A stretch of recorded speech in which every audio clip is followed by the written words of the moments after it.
Hello, everyone, and welcome to. My voice fucking so dying! Europa Universalis V! There's Agonia! Hello. And Ruben! Hello. And Zeb is coming also someday later. Sometime later. Sometime later, not days. I mean, we will be here for days. Days is a measurement of time. He will be probably like 1.2 days, like 0.2 days later. Maybe, yes. Indeed. Something like that. We're playing Europa Universalis V because it's new, and everyone is saying this is the hot new shit. But also, we're playing the prequel, which means explaining Ruben the game. Yeah, so the question is this game going to replace Wiki 3 for us? Or does it turn out it's not that good in multiplayer? Who knows? We will find out. With probably a lot of screaming and crying and sobbing and despair and slamming a head against the wall because, like, you know what the irony about this game is. I think already. Mm-hmm. Let's just start first. Mm-hmm. We don't need to press start. We can just start doing our stuff. As you saw, by the way, I'm going to try and play the Ottomans. Why? What is wrong with you? She wanted something simple so she can talk through the stream. Oh, I thought that was hard. Okay. Ottomans are depending. They you can fuck up. You can fuck up any country though. Yeah, I don't think there is really an easy country right now. Okay, this is a prediction of mine, but like, I feel this feels very much like when we tried EU4 when it came out. And I do think EU5 definitely needs at least 1 or 2 years of just bullshit being added with DLC, so you can just cheese your way through the game and make it less annoying. Also, let's just be clear here up front. Also, Ruben, is it fine if I rival you? I won't attack you or anything. I just don't want to rival anything else. Okay, should I rival England? No, I should rival England when France rivals England. Okay. France will rival England. They hate them. Yeah. So, some of the first things you can do if you press F1 or go to your government tab under Estates. What's it? It's the cabinet actions or no? Okay. Under Estates. Yeah. That's the first thing we do. There you can add a reform probably to your own crown power. That's the purple one. We have the maximum number of reforms. Oh, okay, you already have that. I wish I could see feudal nobility and crown. Do you want I could screen share if you'd like. Sure, yeah, that would be helpful.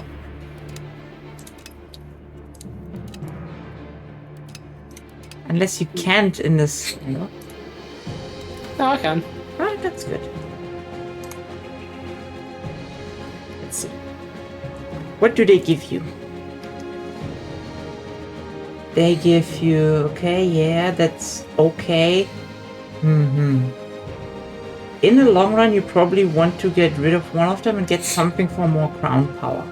But it's not urgent, because in a few years you get your parliament, and there you can probably change laws.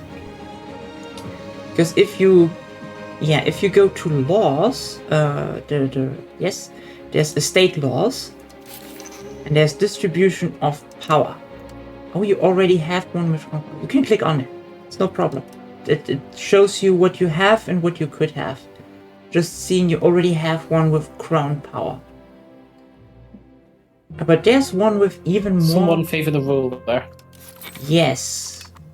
Do not select it here because it costs a shit ton of stability. You want to do it over the parliament when it comes up. The game will tell you. So we're doing cabinet actions now? Yeah. You can appoint cabinet members. Ideally, you want people that belong to the crown, but you haven't fucked enough yet. So one that's good in military is always nice. and the other is depending on which cabinet actions you want to take, if they're diplomatic or administrative. I think administrative right now.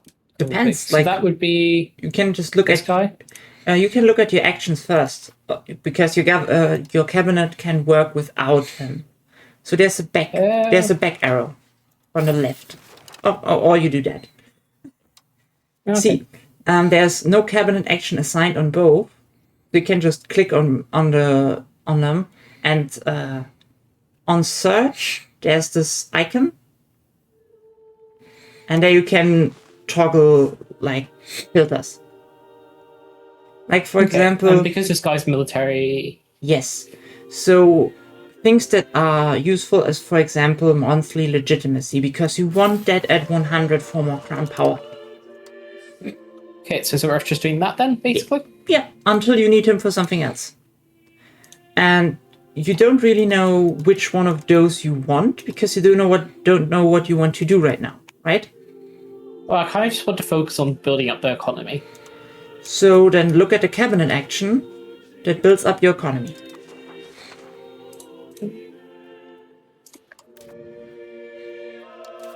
Sadly, the game isn't that smart. Stability investment. Stability investment isn't bad. Control increase isn't bad. Or if you go for the long haul, develop province. That's at the top. Oh yeah. Oh, sorry. Just the school kind of covers it. So that would be diplomatic. Sorry, no, administrative. Yes. So you can select it already. can you just select it then pick the person? It doesn't matter. I'm just trying to show you that you can, because if your cabinet member dies, which will probably happen. Yeah, it happens. It continues just less efficiently. You will probably want just go on your capital on the map.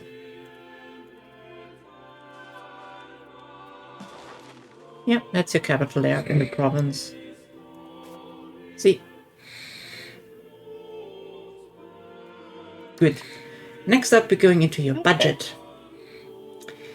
We have the slight issue of us still being negative.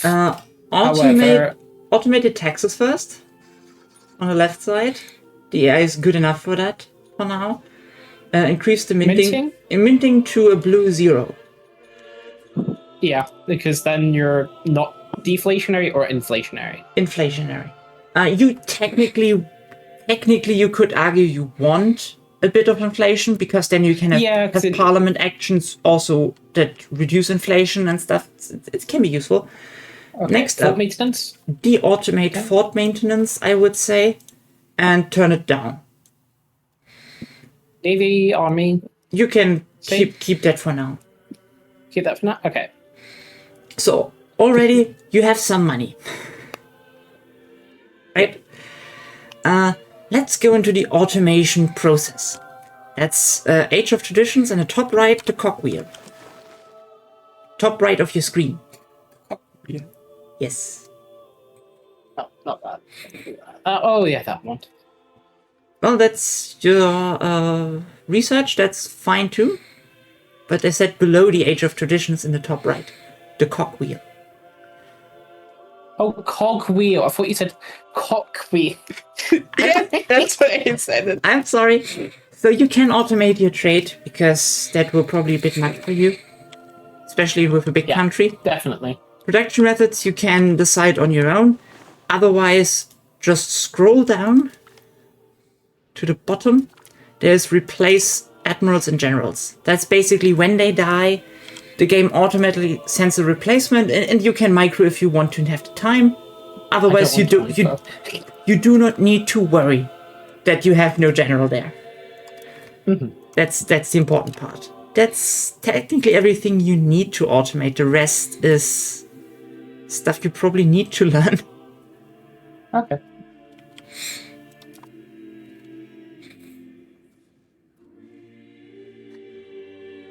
So, but I can show you real quick how best I show you my screen as well.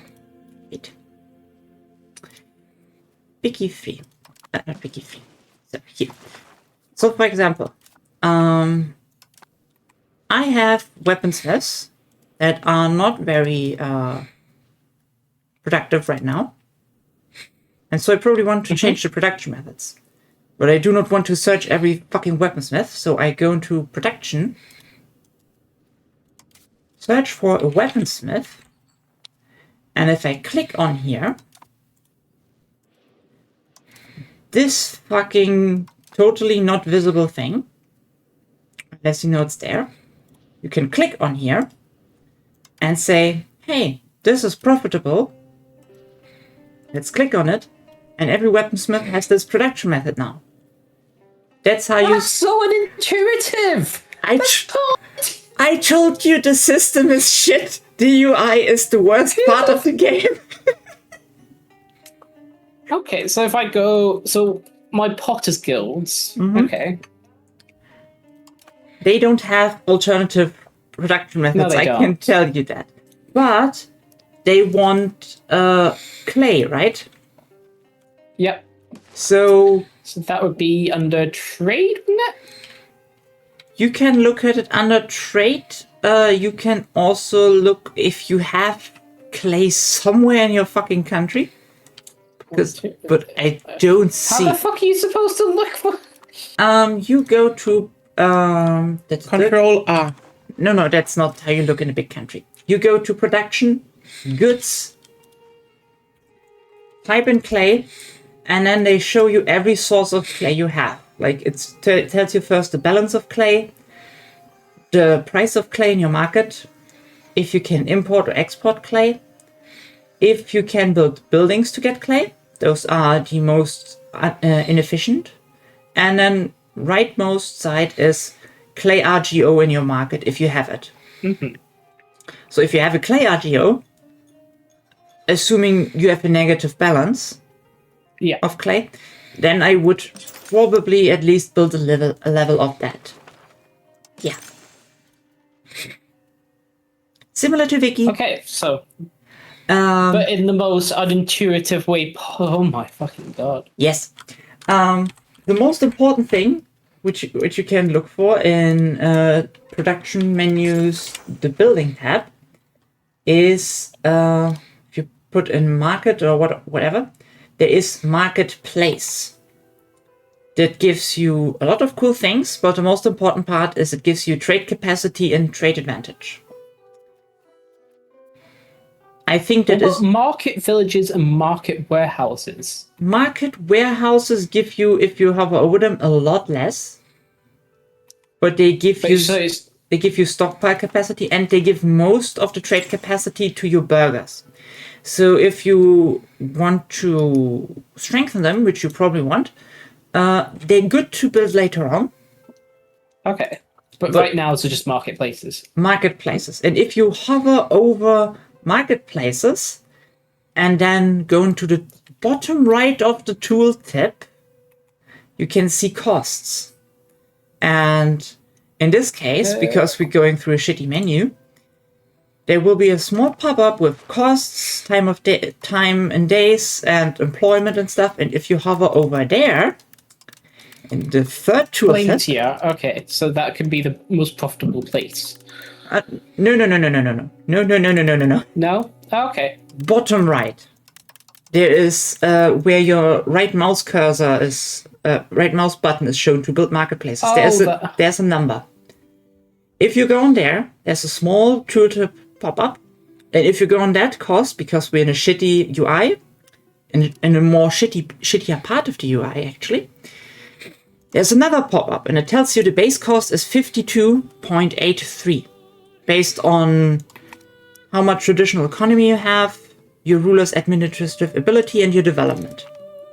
But the most important thing is, there it shows you what affects it as well. Can you go back a few steps? So on the marketplace page... Product buildings, you go hover over the marketplace. You don't click on it. Okay. You can also look up, I'm streaming it to you. Marketplace. Yes. No, I am. Then it was cost market. There's too many options. Also, I covered 2 different markets, so it's kind of Focus on your main one. It doesn't really matter. You hover over marketplace. Yeah. And then down at the bottom of your screen, there's in yellow letters build marketplace with right click, and there's a number. Over that you need to hover for the next tooltip. Oh, I'm not getting it. Can you just go open up my stream and then go right? Okay. You are on there. You are on there. There is. Go with your mouse cursor lower to the bottom of the tooltip. Even lower. Yeah, there. And then you go on there.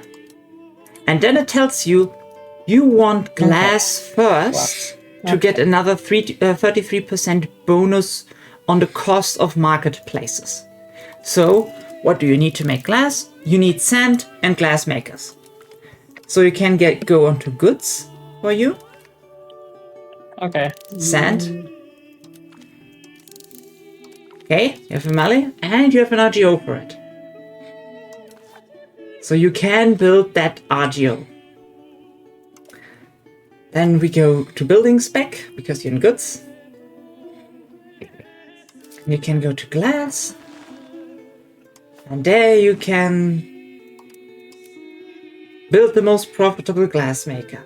Also, they also take like the left side of, well, you're gone there, but they take population, just so you know. If you just build in one location, more people need to learn how to be a burger before they can fill up the building. So you want to spread it out, sort of, essentially. At some point, like you have 800 people that are burgers there in Valladolid. And if you hover over the green circle glass thing that you built, left, yeah, you can see employment 200 out of 200. So a glass maker employs 200 burgers. Okay. So you need more. So you can only have like one of these per. Yes, they will increase. Like you have peasants that upgrade to laborers and burgers, or maybe they just upgrade to burgers. I don't know. Point is that just takes a while. That just means if you build somewhere with not enough pops, it will take a while until they go up. Is it worth researching everything, basically? In advances? You won't be able to. Most likely. Okay, so specific. It's not that important, but like if you go to your Age of Traditions, and you can go into the tech tree technically. Yeah, it's to the right, by the way. Yeah, just more to the right, more to the right. There it is. That's what you can search, the bright ones. The research. Oh, okay. The other ones you have already researched, and the right one requires meritocracy. But we're not meritocratic yet. No. So you can basically see what you want. Okay. Let's see what else. Pot with needs. Should that mostly be covered by trading or just build what they need, sort of? After we start the game, the AI will automate your trade. And then you can see what doesn't the trade for, and that's what you fill up.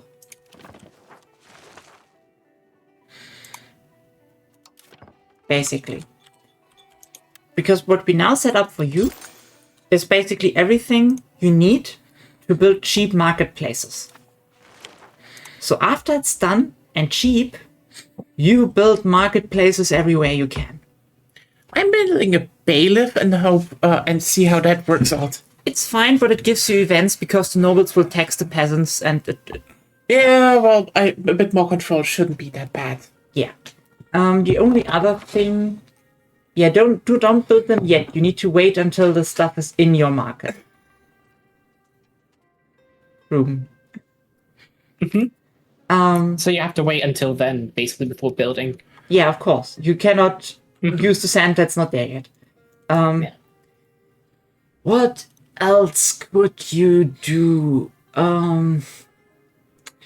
You could start increasing your opinions with friends. If you right-click on friends, there's improve opinion. That also shows you 25.5 is your actual opinion right now. Or their opinion of them. But doesn't matter, just improve opinion. That's good. Otherwise, you probably want a spy network in Aragon because you want to eat them. Eat the rich Aragons. And under your outliner, Navarre as well? Navarra, you probably wait for your parliament and just get a casus belli this way. Randia? Just leave it for now? Leave it for now. You probably need your diplomats for more things. But you can... Portugal, you can either eat, but I think you're in a personal union with them on 3. No, I mean, improve opinion, do you think? Or just leave for now? You can, yeah. That's fine. Okay. Efficient minting, I guess we just leave that for now. Repairing slowly. That'll be sorted by trade. You have not enough naval supplies, that's what it tells you. Yeah. No need to remove them, they will pop up next month anyway. I know. Intervene in the war? No. Let's see, we can interfere war against the rivals. Which war's going on? The Moroccans against what? Against the Tlemen. And the Teutonic Order is somehow involved too, of course. How strong is the Marinid Sultanate of Morocco? If you hover over them there, yes. We are a fair bit stronger. Yes. Both works. Gesundheit. So you can raise your troops if you want to, if you go into that war, and try to grab some Moroccan land, or maybe weaken them until the next war. How do you do that? You go onto military. And then you left click on raise levies. Yeah, you were there. And then you change the tab, raise. I think you're raising them already? Oh no, you have to open the levies menu and then raise all levies on the top. Or just the ones you want. But that's only possible if you're in a war. Okay.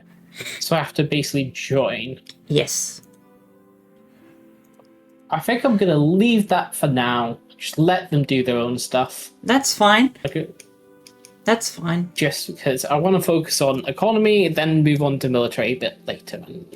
Yeah, you want to keep your peasants to peasant Aragon, I guess. Yeah. So other than that, possibly just building roads, maybe for now? Building roads also requires sand to make them cheaper. Does it? Okay.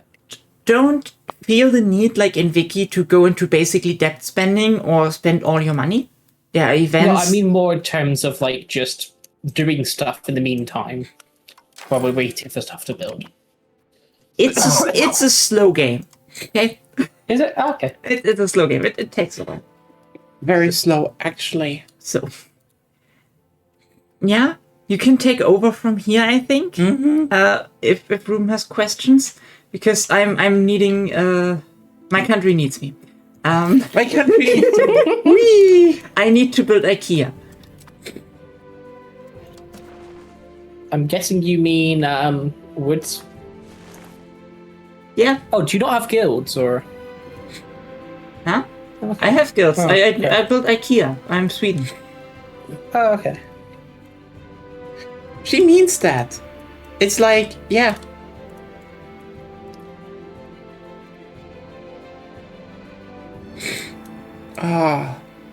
Sorry everyone, I'm a I think the flu shot just clogged up my sinuses and I hate it. Everyone is fucked. Also fun things, Sweden starts without the ability of minting because we have neither gold nor silver. Thought Sweden had silver and gold. No, they just not mined it. Nope, we don't have that available. Yet. We're too stupid for it, okay?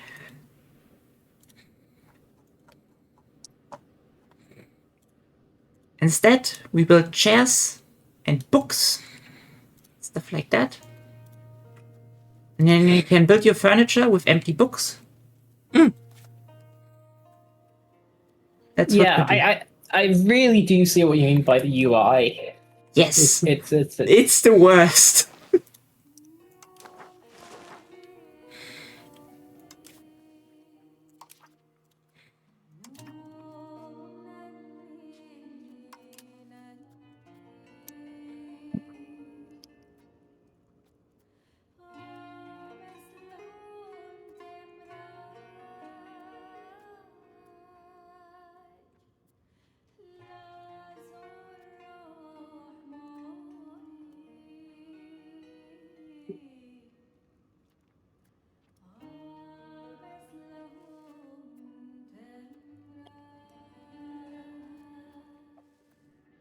I want charcoal kiln because of course we have no coal. I want sand. I want clay.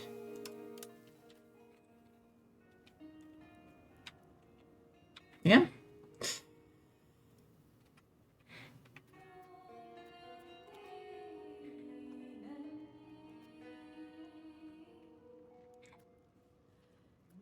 Glass guild will be necessary anyway.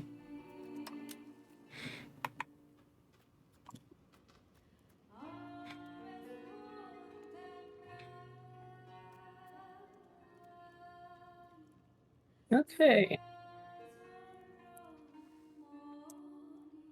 The marketplace is cheap yet.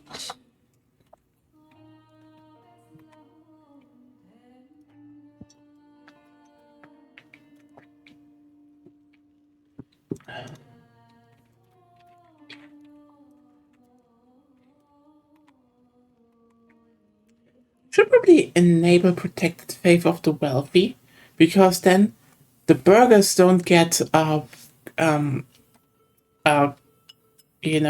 converted, which means they pay more taxes In the long run. in the long run. Yeah. Anything else I need? Oh yeah, right. Production methods. Mason. I forgot. Mason. Change to clay.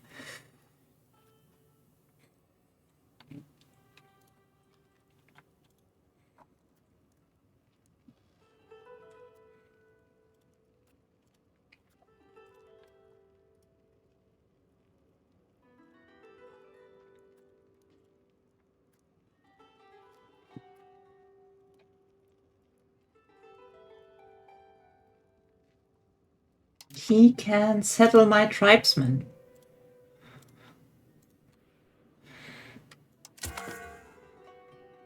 Also, I have an incompetent ruler, isn't that nice?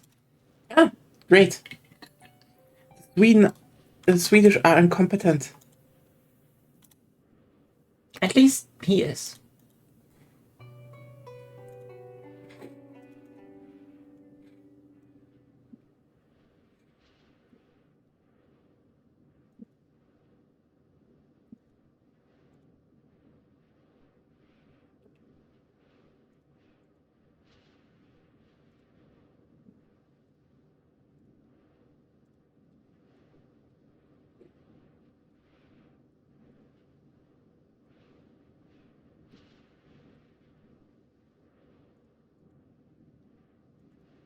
And me in there. Okay. I can probably stop watching. I forgot. When did Zeb want to join? He didn't specify. He said it He'll just somewhere. turn up. Zeb just shows up. So like, Well, we already said it's basically a drop-in, drop-out multiplayer thing. Yeah, fair. But by the way, how was your week, Room? Ah, long. It's work. What do you expect? I forgot how to select. Oh god. Oh, Just tell me the problem. market. So I was trying to see goods by need. So if I go to goods and then sort by goods balance, okay, now it's actually showing properly stuff. Let's see. It depends on how you Sort by get there. goods balance. Okay. So I wanted to see the resources needed to make cloth, or fine cloth in this case. So I'm on the goods market. I've moved down to like cloth, fine cloth. Where the fuck do I go? Well, if you just fine cloth buildings, and not necessarily, you can go on goods where you find cloth, and you can click on the cloth icon, and then it tells you every source of cloth and how much. And then you need to figure out, do you want linen, wool, or cotton spinner gills? Depending on what input goods you have, because they use wool. Well, that was the thing. I was trying to find the input goods for it. That's how you find it easy. I just found that out myself. It's still terrible, by the way. I just found out myself. It's terrible. Wee. Oh, we're already starting with good opinions into EU5. Here's the thing. I like the game, but nobody can tell me the UI isn't horrible. Like, even if you played EU4 before, it was better. I mean, also the biggest problem I think this game is just that it's loaded as shit. Yeah.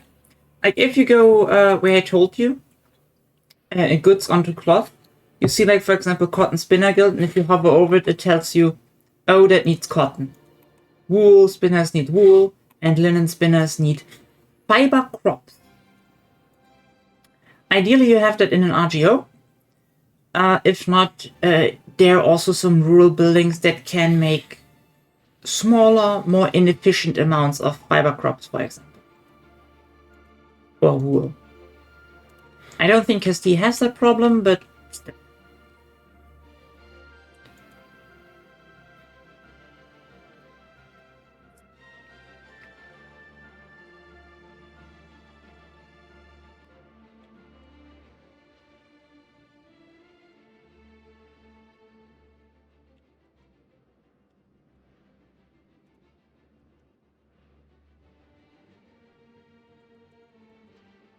Oh yeah, what do you do with the different markets in your region? So, because Basically, with your trade capacity, I have to select the different regions. Oh, okay. you can select the different regions. You can also, like, if you go into production, directly under the building food and goods thing, there's always one market shown, and there are arrows where you can go. Yeah, I see it. Yeah. You would think there would be a drop. They have like the left-right click thing. That one of them would be a drop-down menu, but no,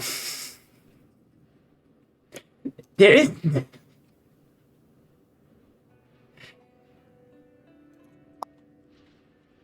But basically, the more trade capacity you build everywhere you can, the more the AI can import and export from that market. So basically, the trade capacity in the burgers market allows you to export to markets in range or import from markets in range. Meanwhile, the same is true for your marketplaces in Sevilla. Because those are the two markets you're mostly in. You're a bit in Barcelona and a bit in Libor. But ideally, you eat them both. Hopefully, but it doesn't matter much. Just concentrate on the ones you have the most of with building, because that's what you focus on. it's good enough. I'm no expert by any means. I just learned a bit about the game.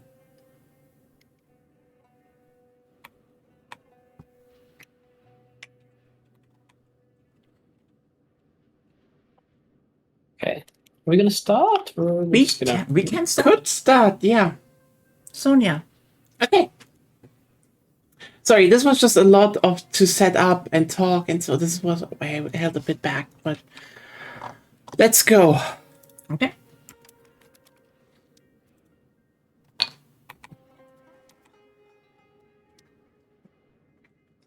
Also, one building I already talked about, which you can build in your main city, is the sergeantry. If you have no soldiers in the in your city, it won't show up unless you take off the filter. But that's really good for local crown power.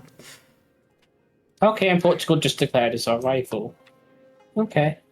I mean, It's fine. They're stupid anyway. hey, kill them. Take their land. Well, you're not in a union, right? Yeah, you're not in a union with them. I thought you were. Probably you're in some other organization. Well, historically, Portugal has a treaty with England, so Yeah, but not now. not now. Okay. Hmm. That comes later. So ideally, you would just eat Portugal. Just become Iberia. Okay. Just do we've it. just been declared a rival by Aragon. Okay. That's also fine. Aragon, you want to eat anyway. Yeah. Preferably first.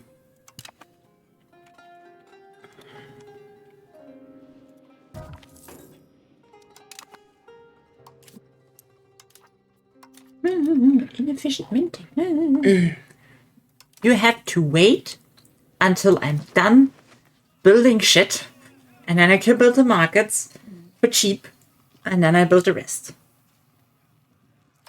Technically, like if you actually pay attention to like building input goods that make the building cheaper, you have way less to do. Because you're just like, okay, I want marketplaces. Marketplaces need glass, so I'm building glass. And everything else I need to do to make glass cheaper. Oh yeah. Which is four. Okay. Yay. This will end well. Also, good thing, if they start warring, you can go into the war against England, and you see there's this juicy bit of land here. Aquitaine. What thing? Where? Oh, there. Over Navarra. Yeah. Are they part of England? Yes, that's one of England's okay. holdings. Ooh, I heard something. Okay. Set is going to be 30 minutes. Okay. Okay. I didn't hear it because streamer mode. Okay, we're missing books. And I just got an extra bit of land just because I told the candidates, marry someone to my heirs because I need someone. I need him to fucking breed anyway. And we protect you in return. Yeah, here's a good pastime you can do. Go to your cabinet members and tell them to marry if they're not from the clerics. I like playing the Turks. They're Turkish. Let's spread Döner across the world. Guys, paper. Okay, we're going to need paper. Yes. Papers are produced good. Parchment, fiber pulp.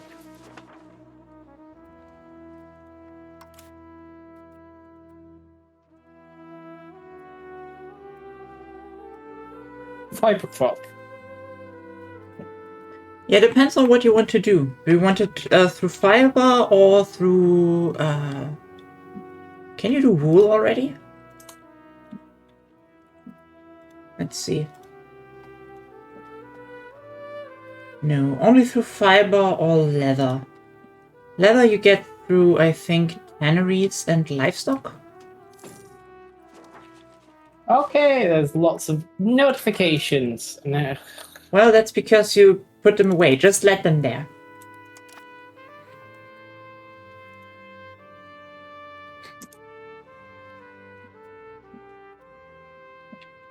my prosperity in Stockholm lowered because of smallpox. Yay! Smallpox! Let's support a revolution.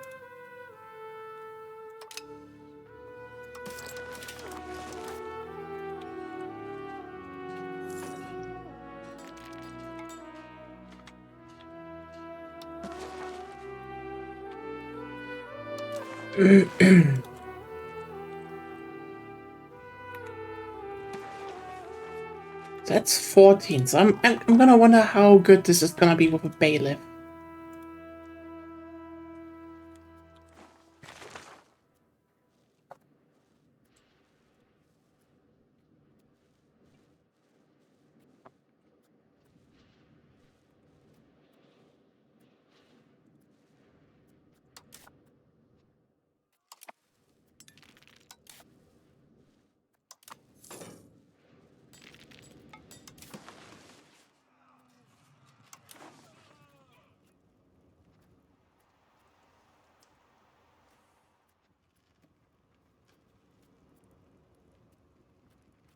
Also, my ruler is slightly insane.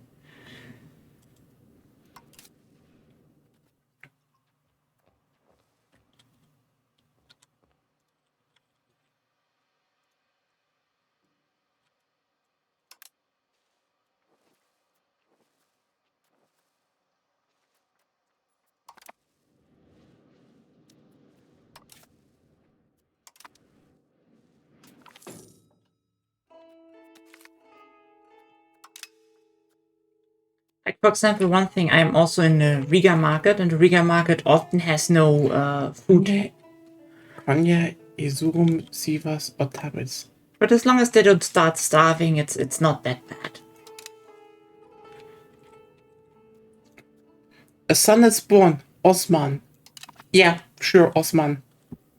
But they're in Westman. You should call them after your capital moves to Constantinople. And call them Westman.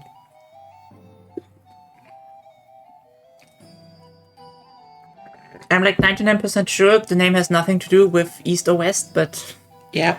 it would be funny.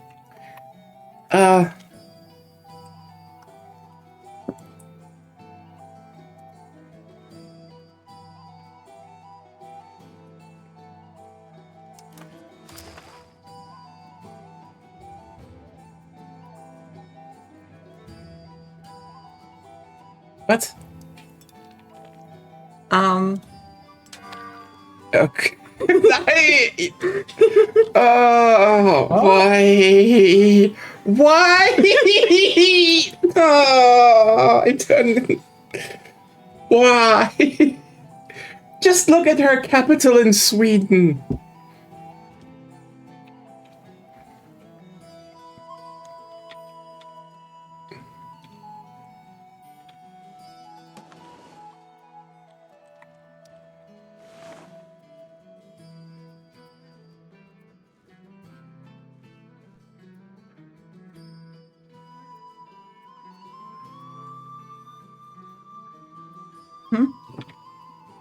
Looks like Ruben doesn't look. Apparently not. What? She told you to look at my capital. Okay. Oh god. You see what I mean? I'm still trying to get used to this game, so If you have any questions, ask. I have time. I'm just founding a rebellion in the Republic of Novgorod.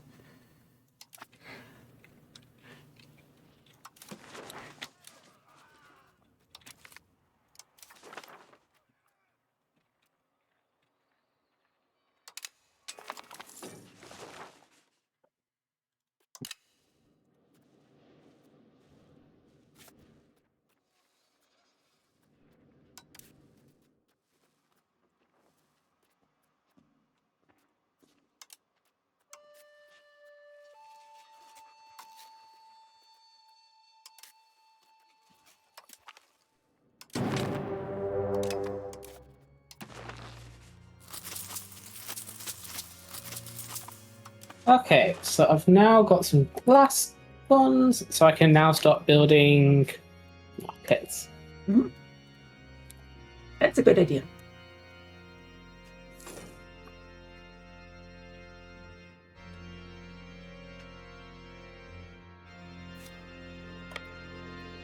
Well, time to unify Anatolia. The kebab must turn. Market, please.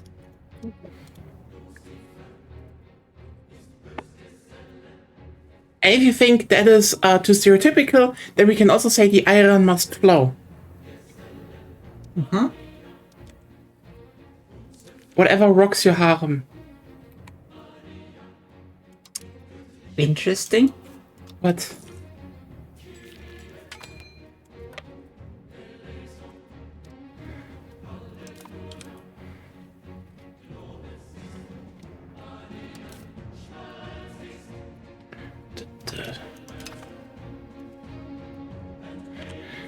Because I'm getting Ankara.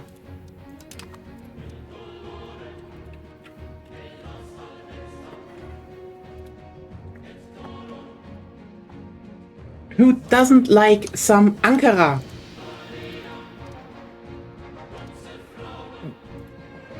Me, maybe?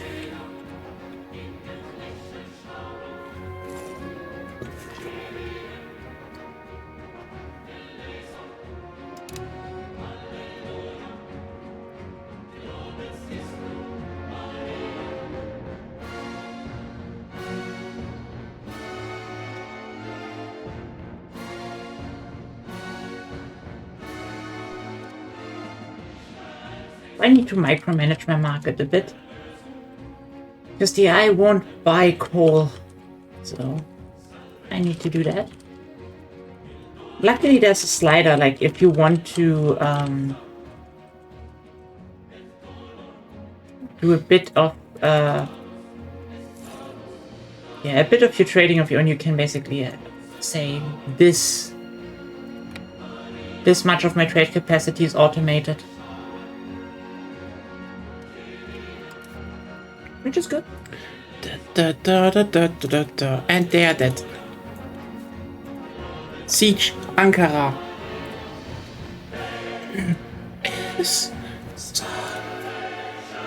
You know what? The music can go pretty hard sometimes, especially when you're at war. Yeah. It's like, you know, when they sing like there is salvation while you're, you know, trying to unify Anatolia, it's like, yes, okay, good. Pump me up as like a godsend to unite the world under my banner. Good, I like that. You know what the problem is though? Vicky 3 music is better. Wait till they give you another, you know. You mean a music pack? Yeah. Yeah, I think the music packs are probably gonna be pretty good.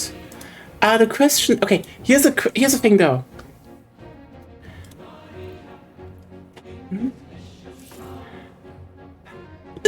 I know it's not World War II, so they can't collaborate with Sabaton. Do you think there is some medieval metal bands they maybe should work with? Because I do think we need some metal with hurdy-gurdies in this game. Hurdy-gurdies. Metal? Yeah, metal with hurdy-gurdies, like medieval metal. You know? Or, you know, at least when... Okay, here's the thing. If the music cycles per age, okay? I would say... Start out with...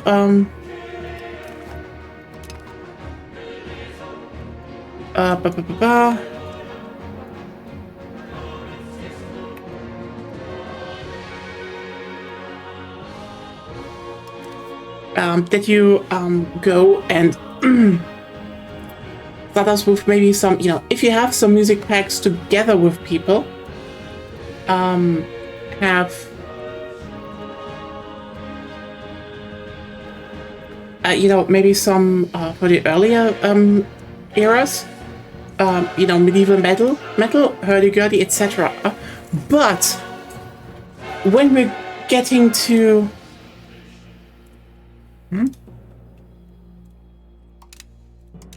But when we get to, the age of colonialism and piracy, they should hire Ailstorm for a few tracks. Scottish pirate metal would fit if it can kick in at the right moment. Are you fucking gonna...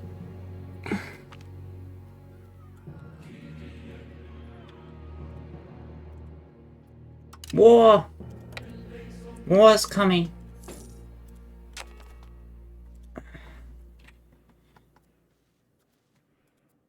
Okay, I think I spent a lot of money building marketplaces, but hopefully it plays off.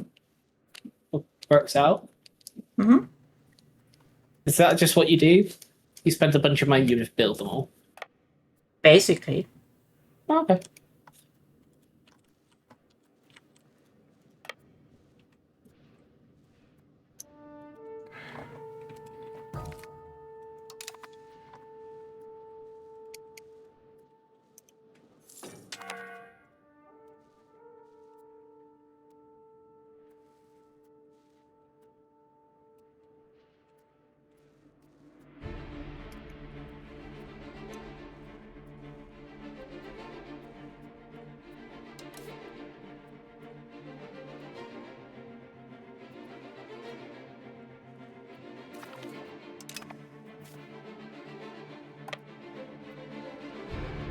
And then you usually beat someone up to get more money.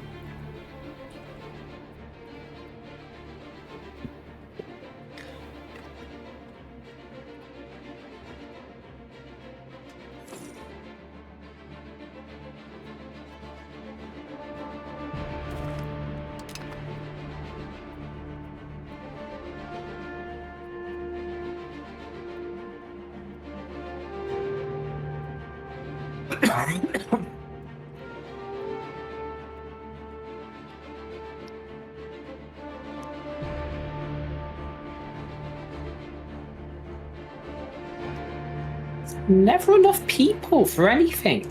Yeah, it just takes a while. Again, the more literate they are, the better.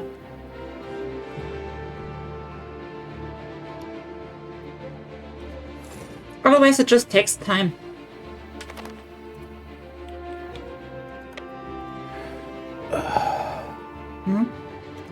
Oh, they just come all the time and keep sieging. Also, why are you in the war now? When the fuck did you join?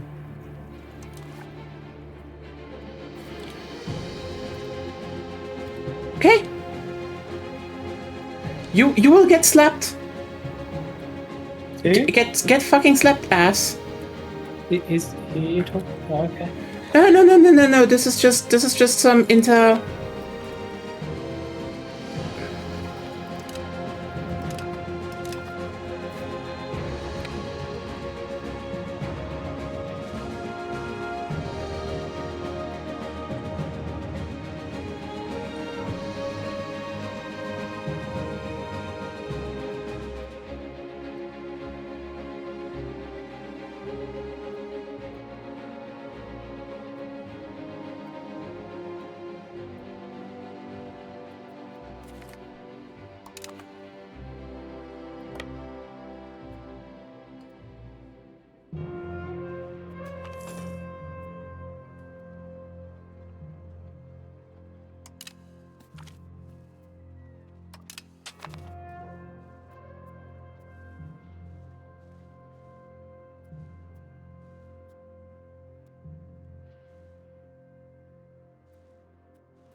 You know what? I'm gonna be honest with you here. Whoever keeps saying the war system in Wiki 3 sucks is an idiot. Like, holy shit, is it annoying? Like, oh, we just start sieging on the other end of the... Fuck you. That's annoying. You know how much annoyance was just removed from the war system? It still has some unnecessary micro, but still. Like, for example, I would just like to set the generals I want to attack, the ones I want to defend on defend, and then per front line I just want to say attack or not. So I do not need to switch 10,000 times.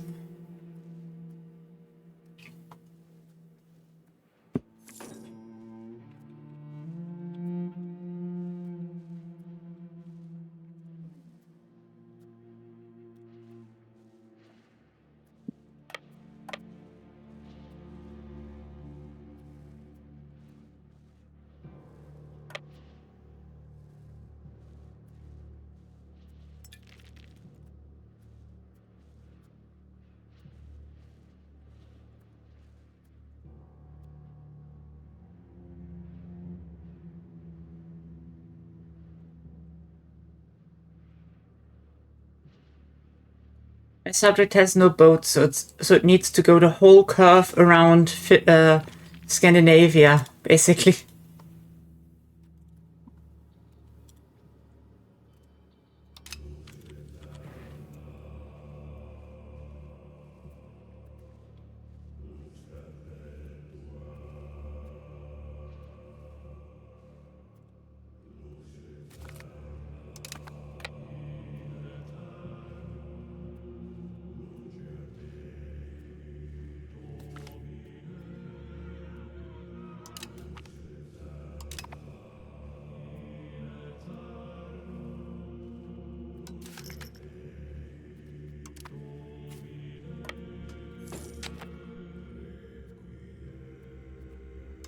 So if you destroy a building, does that free up pops for work, essentially? Yes, but unless you have a good reason, I wouldn't. Mm-hmm. Okay. Just wait till they fill up.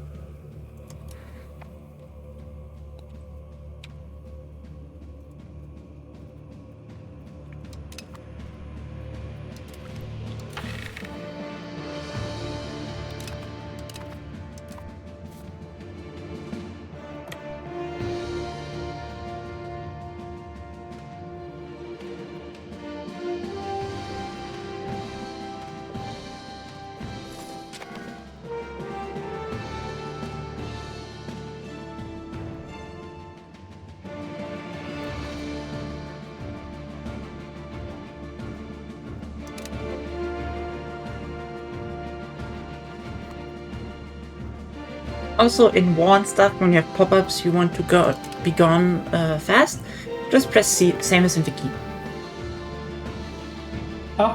Okay, so I can bring the Parliament back.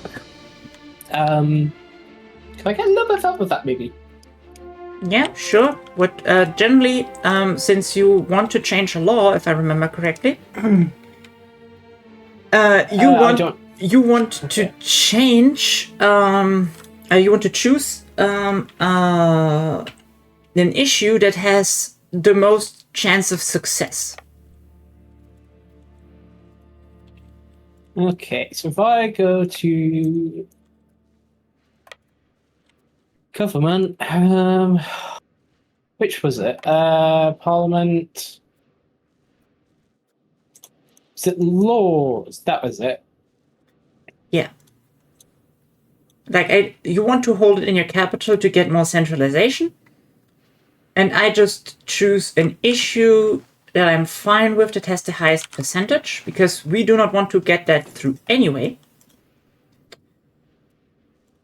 And then we choose something that will piss off other people here, obviously, necessarily.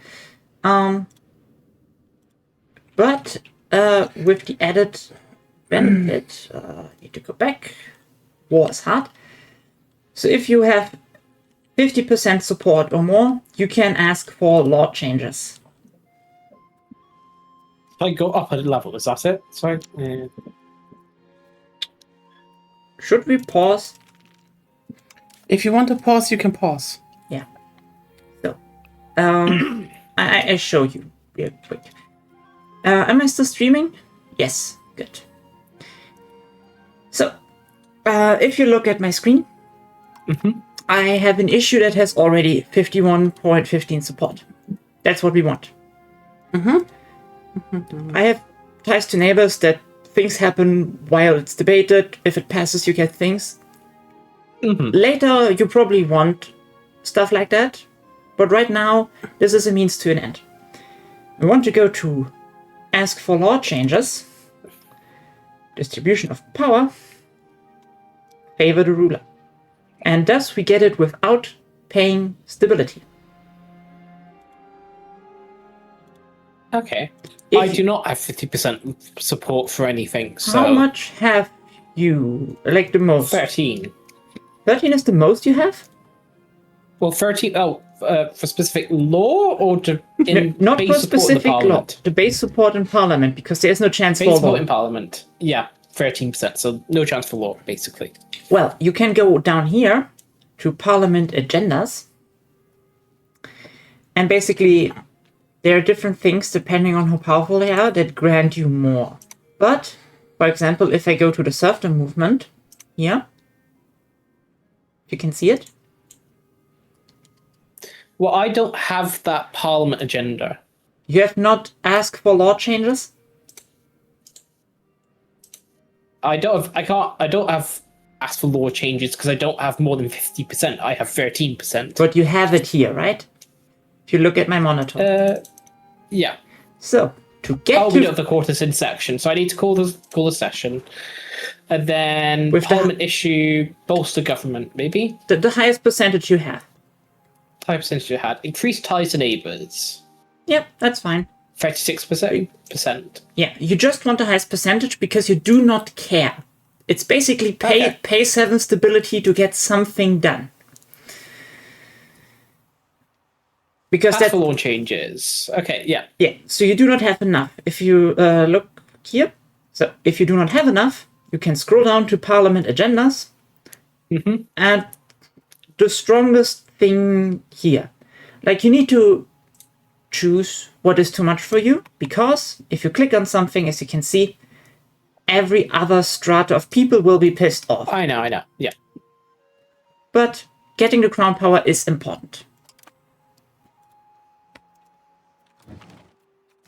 Even if you've got 50%, though. Until you get 50%. Okay, I've got 50% in the parliamentary support. Okay. Then you can now ask for law changes. What was supposed to build cogs or galleys too? You can build galleys, but they only upgrade to Mediterranean galleys, so I wait until professional armies before I do that. Okay, so no building boats now to... I didn't. Yeah, fair point. I am no expert, okay? Yeah. So, what was it? What? I'm trying to think. So, specific. I need to change. I want to change the specific. I have the ability to change the specific policy in one of these ones. You want distribution of power. Favor the ruler. Of power. Yes, that will take time to enact, but that's generally what you want. Okay. Because more crown power. There are trade-offs, but yeah. For example, if your equilibrium of or current satisfaction of your people goes below 50, they get pissed. Okay. So now we just let it go through, essentially. Yeah, unless you see that you can easily get to 50% again and want something else, like a casus belli. That's basically what your first parliaments do. Okay.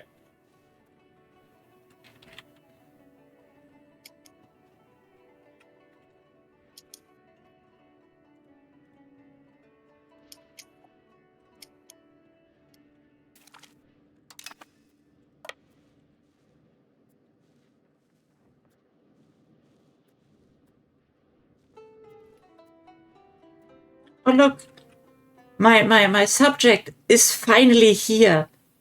They went through all of Scandinavia to get here. They did the big turn.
Now it works again. Interesting. The siege just wasn't ticking down anymore, so...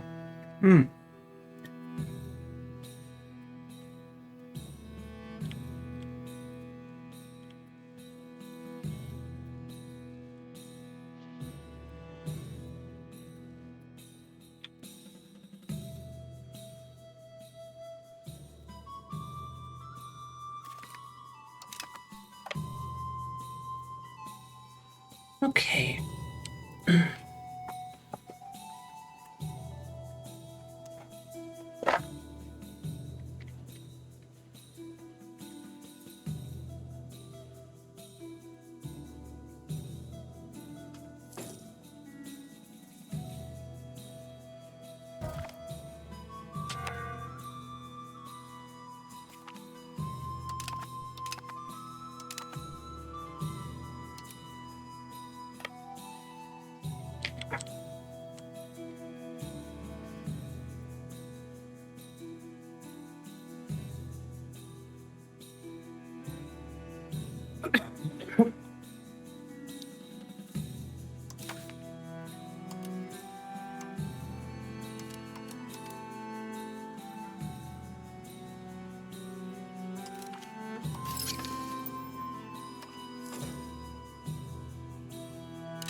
I'm pissing off my burgers a lot.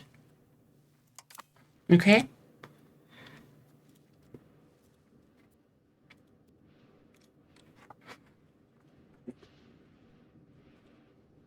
Because I do not impose tariffs.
Sorry, Take your time. This is like first round Wiki 3. It takes. Yeah. I would say Wiki 3 first round was a bit more friendly. Oh yes. the government The government town cities, those that control the crown, further control of capitals Slonios. It's my stability is...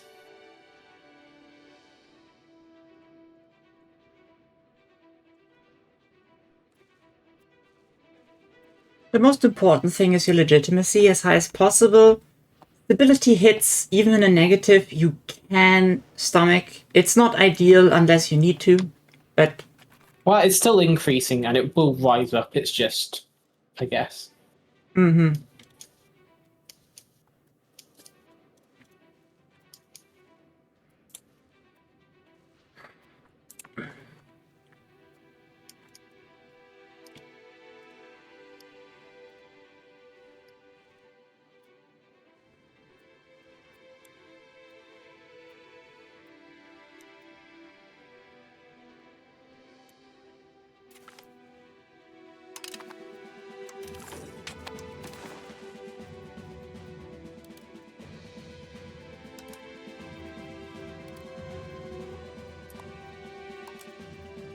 I'm nearly at 100 legitimacy, which is what I want.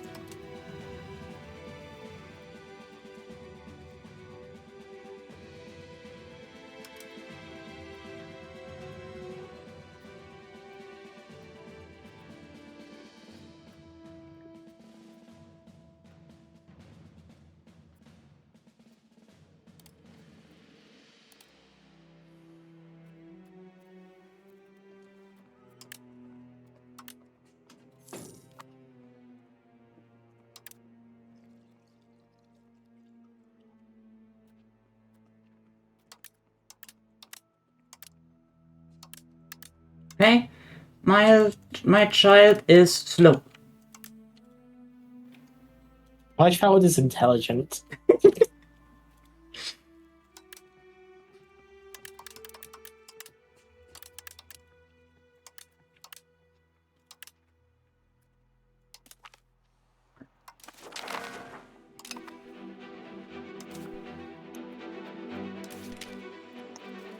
So is building roads between your forts probably the best approach? Effectively? Technically, you want to go to tech Forts, space. maybe? Tech space. Tech space. And that's the third map mode. And hover over the potential tech space. For example, the Medina del Campo, where you already have roads, etc. They have a high potential tech space. So if you increase your control there, you get more out of it than in other states. Okay. But you can also think, like, if there's something you export a lot, maybe get some control there to get things. Well, to be honest, it was all kind of flat, so I kind of just need to build it everywhere. Well, you're rich enough. I cannot. I cannot do that.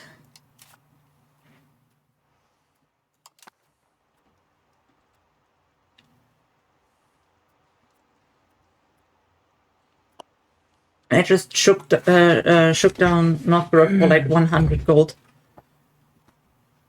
Yeah. Interesting that everyone on the Greek side suddenly joined in an alliance against me. You have antagonism. If you open your antagonism map mode. Where's that? Well, you know how to search for it. Yeah. I mean, but like, why do they... Anyway. Blue has no antagonism. Yeah, they did. You know what? I conquered right next to them. They don't seem to be bothered. Abyss is bothered. Those are bothered. Bandits. Hover over it for longer. See? You see how much antagonism they have. Because I realized what happened. You have a different culture group, different language family, different religion. That all is a multiplier to your antagonism. Well,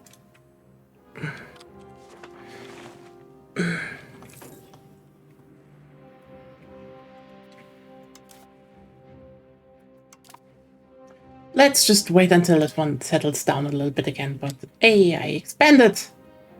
Let's piss off the burgers even more because The alternative is piss off the other two. And then we crack down on some rebels. The Borga Standard. Borga. I probably pronounced it wrong, but still. Just that they're called Borgas. Burgers. Burgers. I don't know how to pronounce it, actually. I bet they pronounce it. Burgers, more like. You need to see. You need to actually say it with more of an U, because that Portugal's is. requested to buy military access to us from us. Well, then give them military access. It's money. Okay. Portugal has a revolt. If you have a reason to declare war on them or enough stability to do it without a reason, you could do it now. What would that get me? Portugal. Oh, to invade them. Yeah. Okay.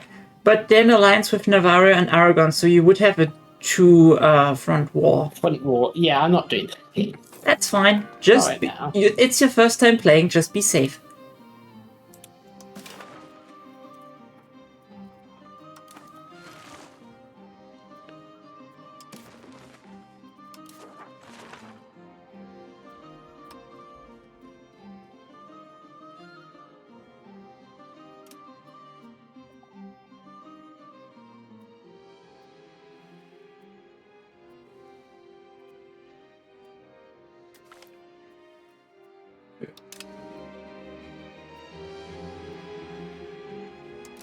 Okay, so where can I see my forts? You know what? There is a fort map mode, actually. Yes, I know. Let me check. What does this tell me? The green one is the forts, and the gestrichelte are their area of influence. That basically means if someone goes from Bey-Pazan to the left, they can only go onto the fort and back out through the province they came in. I mean, Ankara isn't bad, but I can probably just heat them out because I don't think. Then if you don't I mean, need I will fight against the Eretinids someday, so Ankara is still useful. Mm-hmm. And Izmit is good against. Those are some pretty good, well-positioned forts. I hate to say that.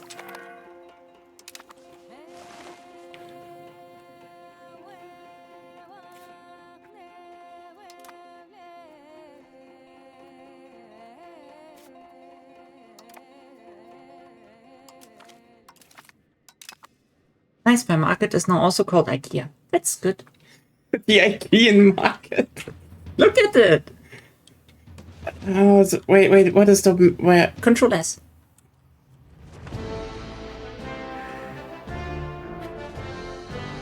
Sure, sure. Why are you know what? screaming so? I don't know. It's just you immediately made the game cursed. That's. Oh, I think the game is crashing. No, it's not crashing. No. Eh, this is The Age of Renaissance. Ah, Generally, just so you know, Ruben, Yeah. admin focus is generally always a good choice. Yeah. Unless you have a Oh, that's what I picked. unless you have a specific reason to do something else. I'm genuinely thinking like maybe I should actually go for it because I think I need more economy. The military focus is good, but Gives you more in the long run, but what do you need from there? From administrative? just I want to get my eco What do you? money. There is no money tech. So basically, the local infrastructure proximity cost is down. So Yeah, it's good. if Deus you- Volt is actually. Why is Deus Volt not in military focus? Because you need paper. Also mercenary hiring, maintenance, expected cost of court, which is good. Yeah. I that's why I'm saying it's generally just a good thing. Yeah. So I might use that actually. Because What like do you mean requirements not met? Oh, stupid thing. let's go with that. Requirements. If you hover over the requirements, the yellow thing it tells you.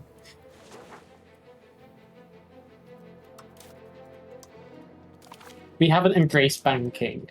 Yes. Yeah, You that need has to wait until Probably someone in Italy thinks of banking. Hello, Zep. Hey, sir. Oh, hey, Zap. Hello. Welcome. You've been missing for a while. Yes, I have. I've just been busy. Is all. Yeah. Volleyball. It's that Too time much of volleyball. year. Yeah. Thankfully, volleyball is done now. Yay. Thankfully, sadly, bit of Sep's both. hitting the ball. Sep dropped the But ball. yeah. That's why he quit. He quit for volleyball. You probably just won. You know, it's like, you know, at the beginning you struggled, but then probably some kid on the team brought in like a golden Labrador that was just really good at volleyball, and then there was nowhere in the rules that the dog can't play volleyball, and you crushed the league. Sounds like a great movie. You know they're rebooting that movie series. You know? I heard last year that they were, and they better stick to that. Oh yeah, you know what? They're rebooting it, and they're having they have a casting for they made a casting to find the correct dog, and they settled on 2 dogs, but they both look different. So what the fuck is gonna happen? But also the plotline of the movie is going to be that it's a boy, that lost his dad.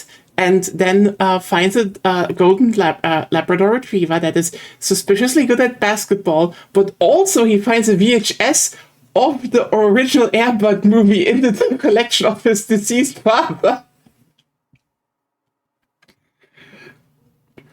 Okay. By the way, I think I've noticed a Oh, Banking. yay, banking. I think I've noticed one of the instability issues Uh-huh. in the game. If you're like going through the map modes while you have one of the tabs Wait. open. I just paused because then Zeb can join. It stops anyway when he can join, but Yeah, but I just want to. So, map modes? I think I need an invite. No, you can join over Steam. No, you could. Yeah. Oh, Just If go to you're friends. a friend, it should work. let me see. Say friend and kick the door in. Yeah, no, Is there a you don't. in the join menu? You go Steam overlay, right click on her, join game. I'll try on the overlay. Yes, that's how we did it. Or at least I did. I don't have that option. Interesting. I Can get you? watch game, invite to watch, community hub. Let me just then really quickly Try the overlay, yeah? Well, yeah, but I do. I want to. Okay, you do it. Yeah. Doesn't matter, just... Yeah, no. It does matter because everyone's also hello. Gods of God. So overlay. Ruben invited me. Overlay. Oh. Steam. Oh, room invited. Yeah, you okay. can do Yeah. invite to game. Nice. Also, for some reason, I can't seem to. Oh, okay. Yeah. Oh, it's just waiting for Sep to. Yep. Yeah. But Yeah. as I was saying with the map modes, if you've got, say, like the one of the building menus open, if you cycle through map modes like while you've got that menu open, especially if it's a menu that has a map mode tied to it, which I think all of them have. Yeah. It can cause stuttering, which can then cause a crash. I also had it that while autosaving, if I go into the filters and go through there, that it crashes. Oh, also the population. Be careful with the population map mode, especially if you've got a lot of migration going on. Okay, yeah. Because it tracks the previous month migration on what you're seeing. But if the month rolls over while you're watching it, it's not always, but sometimes, especially if migration is going to change massively, Yeah. or get more complex, it could cause a crash there. By the way, if everyone's wondering why I'm positioned so weird. I'm blocking what Zeb is going to select because it's a secret. Well, Ruben can see Yeah. it, but yeah. By room, don't look at the screen. It's illegal for you to look at the screen. for. Interesting. Also, I'm getting this Ruben is not allowed to. Yeah. I can see why people won't like EU5. Like, it's less focused, but it's also very chill to play when you get your grasp around it. I think But the worst part, as we discussed already, is the UI. The UI is the worst part. yeah, the UI right now is just. I mean, also I would say Yeah, the thing. probably. I would also say two things. First of all, this is a game that kind of expects you to just pause at certain points. Like, this isn't... It doesn't feel very multiplayer friendly as, Wiki 3 is. But,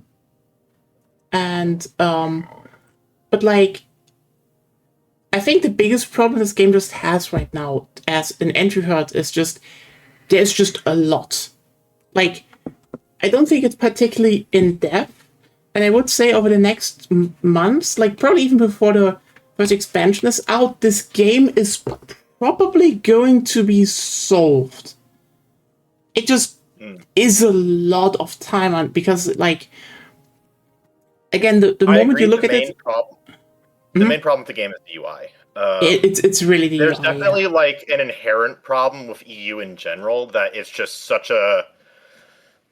It's a low ceiling, but like it's a daunting ceiling because there's so much to learn. Yeah. When you're first getting into it, I kind of had to force myself through repeated starts using Kahioka, which I figured out in the end. And I realized in my most successful run that the biggest mistake I made was managing prestige. Yeah, like, I mean, the thing is, and I would say this is to a degree probably a trap and a blessing. Okay, so we can start now. Yeah. Okay. That you can just automate certain parts. I'm not automating a lot. So for everyone who wonders what I did automate, I basically only did it so that, if a general dies or an admiral dies, they get replaced, that's nice. And production methods, yeah. And production methods, yeah. Should I? I haven't clicked that on, actually. That's baseline on. Yeah. It's not... It's fine. Yeah. But only if you know the production methods. Like, if you see, they're choosing something, even though the other one would be more efficient, as soon as I build that and that, I guess it's fine. I mean, also I have the taxes automated. Also, why is the Ulama tax down? Probably because they're either tax exempt or they hate you. They don't really hate me right now. I don't see it. You're literally covering it up. No, they hate you. They're below 50. Below 50. What? You have something that pisses them off. What? Did you do something to lower their... No, I'm realizing something. I'm realizing sliders are a pain in the ass to manage with multiplayer. Sliders? Why? Like, it's just the delay. Yeah. I'm used to being like more prompt. From like you do something and you get feedback of that thing, of you doing that. No, this is much more like a real-time 4X game from feeling, which I'm not opposed to, but others might. I mean, I could give them something, I'd say, but...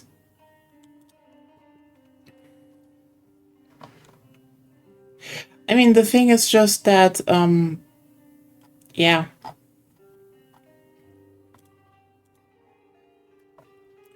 I would just say there is just a lot at once, even though it might not be that in depth. And so it is the equivalent of a brick wall, I would say. But EU4 also was that.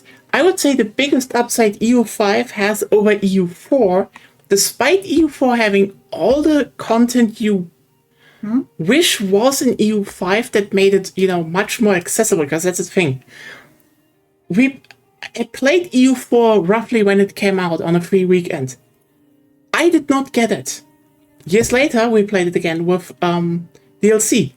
I kind of got it. Agonia got into it. But this was also, when, a lot of DLC came out and stacked a lot of extra mechanics, extra bonuses, extra, stuff onto the game that just made it significantly easier. Like, that's a thing with Paradox games, by the way. The more DLC are out, the easier the game becomes, in my opinion, usually. I think the only real exception right now is Wiki 3. It kind of got a bit easier, but also not really. Yeah. So, yeah. No, but like, that is definitely Also, the thing. Zep, look at my market. Can I see your market? Yeah. Isn't that no, you usually can't. because they start actually iterating on the game and being like, oh, that's what players like, that's what players don't like? That's one thing, but also they just sometimes are like, well, here's a new mechanic. Like, for example, the Ottomans in EU4 just had like 3 ways of strengthening, their military. So you could just build a bullshit strong military very easily, actually. Yeah, that's why the start date this time is earlier, so you can. But yeah, having the right expectations for a game is always important. Like, Yeah. you need to know what you get into, otherwise you're just wasting time. I have to be honest with you here. I kind of expected that I would probably bounce off launch EU5. Not that I don't like it, but it's not a game I would probably actively pursue outside. Meanwhile, they just released a new Death Diary for Wiki 3, and shit, it sounds good. Have you read it? I've not read it. Shit, we can go over that then in a second. Let me just. I'm just saying. Can you show Govsoft's girl and Zep my beautiful market? Yeah, enjoy the fucking beautiful market of. Oh god. Oh, you could have also gone to the market map. Yeah.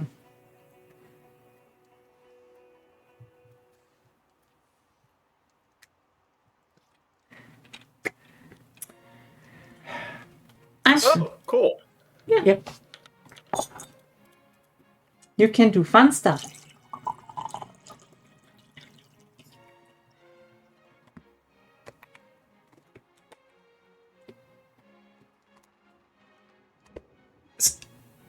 You're seeing the market right now.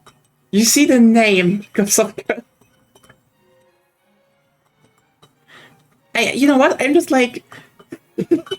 yeah, because she's going to produce chairs. I'm genuinely like thinking, should I just join? But like, what could I rename my market into when I ever have Constantinopolis? You can just rename your main city, but you're not the market capital, so Yet. it doesn't change the market. I'm not the market capital yet. Yeah, but then you would need to change that city's name. I know actually about the Infinite IKEA. That was actually not a bad SCP, I would say. Zep, you ready? Almost. I'm kind of trying to figure out my situation. Yeah, you know what? Then we can actually go over the new Death Diary. Because this is so ironic. I would say the last expansion, mini expansion, actually brought a pretty good mechanic with the reworked cultural fervor system. It needs some new stuff, but then they announced Iberian Twilight and were like, oh, a cool rework, etc. But don't unpause yet. I'm just going to. They can't. That is very useful. So, now, and shortly after after that, it launched, they now like the fine print. So now, negotiations are in the game, are coming to Wiki 3. Which means if you're enacting a law, you can actually negotiate now with parties and give them bonuses, bribes, quote unquote, to maybe make them not stall something or support it even. Which is great. Like, that's just such a good feature that was just missing from laws. Usually you put those laws down and you decide a bit, and you have the whole setback. That improved them. Don't get me wrong, that improved them a lot. But now being able to oh hey, the intelligentsia are opposing. Hey, maybe we can coax them away with something, or we can coax the armed forces to be in favor of it. That's cool. Also, now, there's amendability, so, how much would a faction, even an interest group, even support something, or could even be negotiated with? Mm-hmm. So, if they have low, you will have to pay more. Or if they're collaborative, you will have to pay less. I fucking love that system. You know how much that already would add to Wiki 3? It's a good expansion to make it less, you can influence it in before you started, in a sense of what you build and what you privatize and what not. Mm-hmm. But now you have a level more, basically. Yeah, I find it so interesting because Wiki 3 is really one of those games where every small addition is well, this is small, but then you're but they keep adding all those small things that always make the systems a bit more interesting. Hmm. So this, great. Also, you can basically do stuff hey, subsidize the army, which would also give the your armed forces a bigger political strength, which is cool that you can influence them with that. Mm-hmm. Or also cool, if you maybe say them promise to increase the size of the army, well, you now have another way to create journal entries. Which is, again, really cool that you can just have a bit of more dynamic generating of events. You're we're promised that, so now it's okay, expand the army, please, government. Mm-hmm. Yeah, okay, we're getting to the fun part of any evil simulator. New production methods to more accurately simulate how exploitation happened in the age where slavery was slowly abolished. Never fucking change. Are we ready to go, or we? Zeb is still doing a bit, and we're going over stuff. I guess I'm as ready to go as I'll ever be. Yeah, but I'm pausing in a bit. I just want to go over the Death Diary. But yeah, basically, plantations get new production methods now. So they basically employ more people and have higher production outputs. So basically, another reason to get other people to build those farms for you. Mm-hmm. Plantations. Sorry. So basically, that you actually want to have colonies now. And yippee plantation. I know.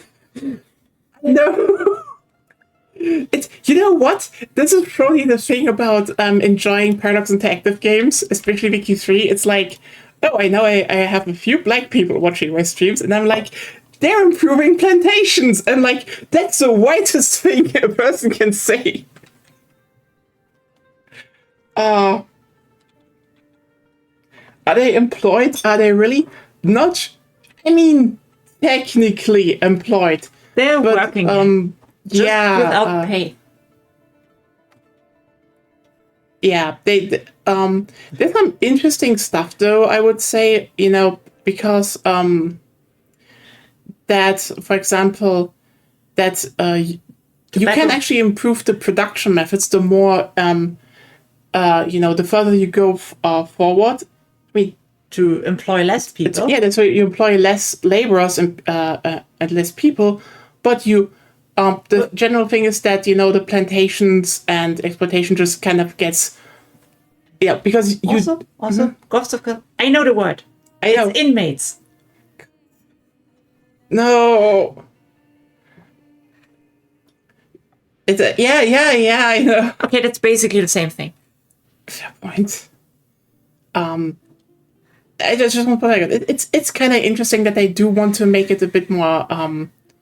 They basically want to say, like, if you stay in hand rolls, you get slave revolts. Yay! Yay! And the higher you go, the more actually the exploitation is just machinized and industrialized away, more or less. But also an interesting thing, because that was in Cuba a thing that they actually that the cigar rollers paid people to read for them. So that is actually a thing you can put now into the production methods, that there are lectors. By the way, those lectors read stories, the news, and if you ever wondered why Cuba had such a strong communist revolution, they read Marx. So this is how all the workers in the cigar factories got educated on labor rights. So Can we play? Yeah. If you want to read that, that's fine, but you have to play on the same time. Okay. You know what? Yes. We can keep playing, okay? Yeah. Now I finally learned we have to play a game. Damn.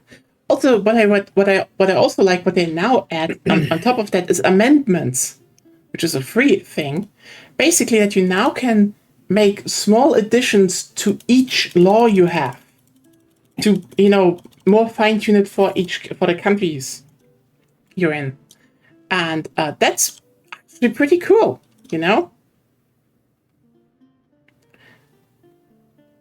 So like, yeah.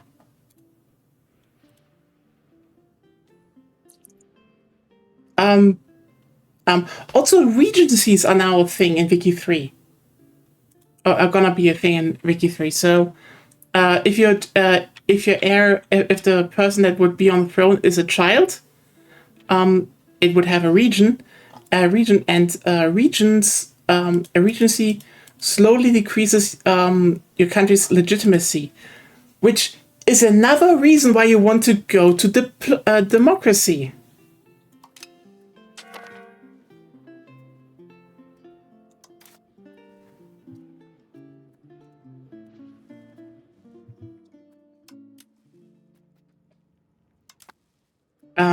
Yeah.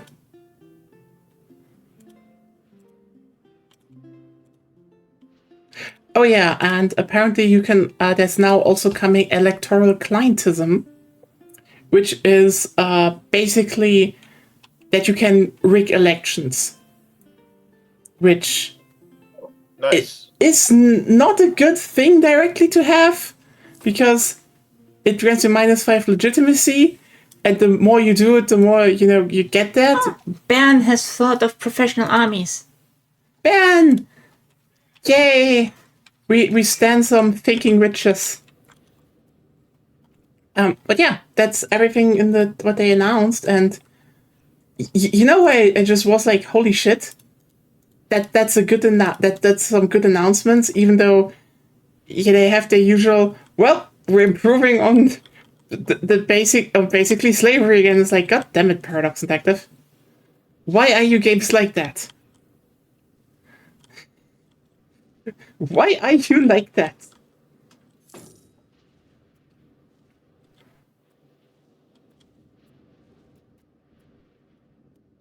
It's been not even a month and I've already killed my son. Oh my god. He was useless. He was also a counselor doing a bad job as one too.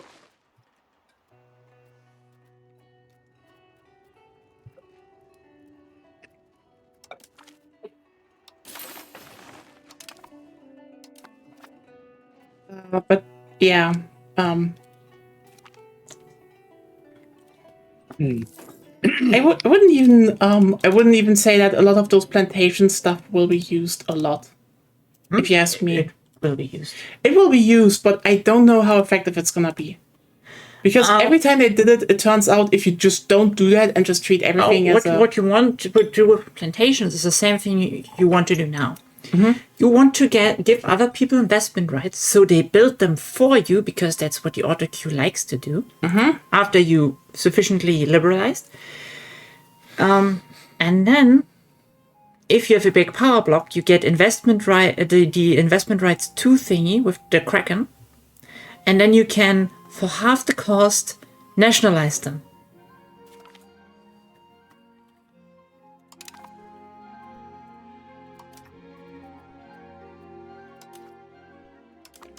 well.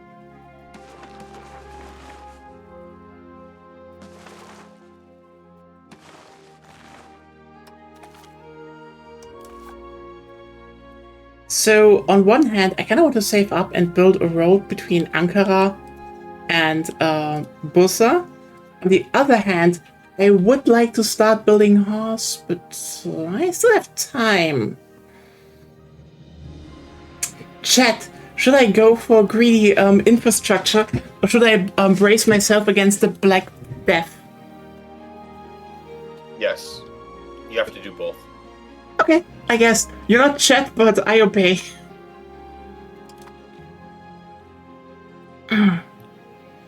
Oh well. I just build marketplaces. I don't care anymore.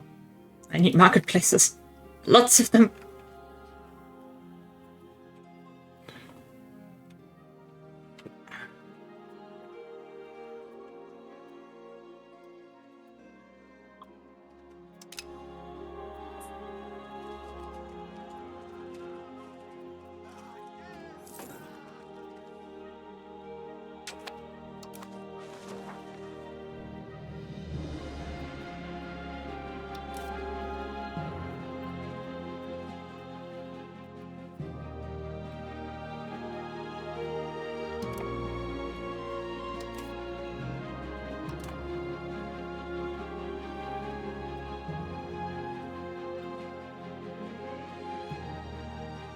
I just want to get rid of my fucking ruler.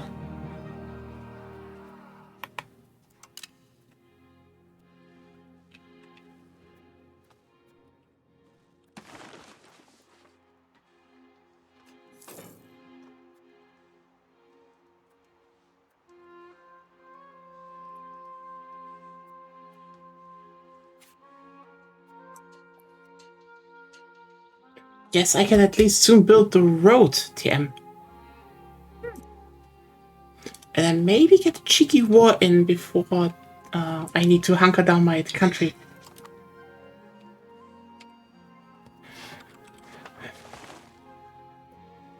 I just realized that I could have had a better start.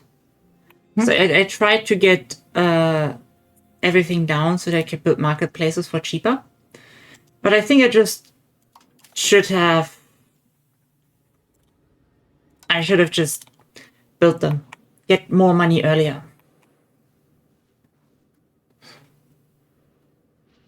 Guess I'm not as strong as Casti.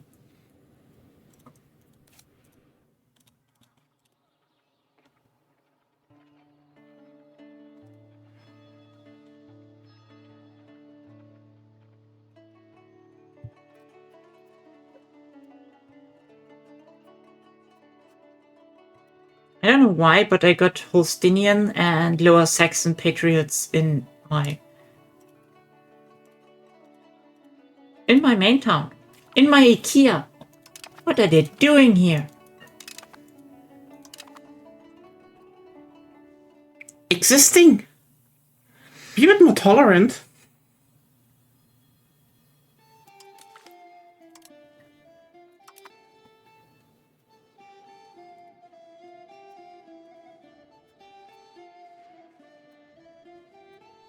I'm not sure if I want to be more tolerant. Look at that, the Swedish. You know, look at us, you know? Look at me. I'm the Ottomans. I'm just integrating everyone. Yes, they maybe tax them a little bit more, but I'm nice. Meanwhile, you're just like...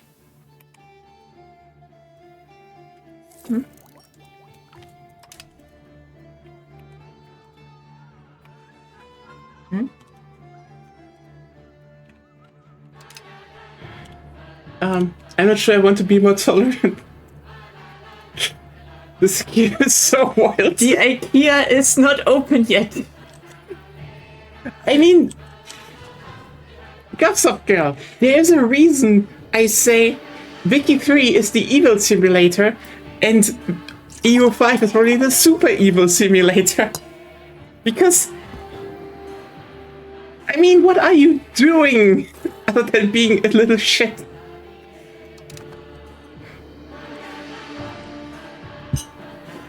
Fair. So let's see how a road get directly through the country will help with control.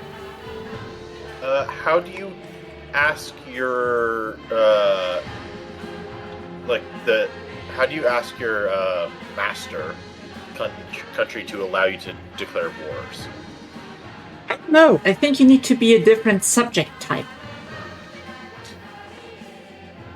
And how do we change that?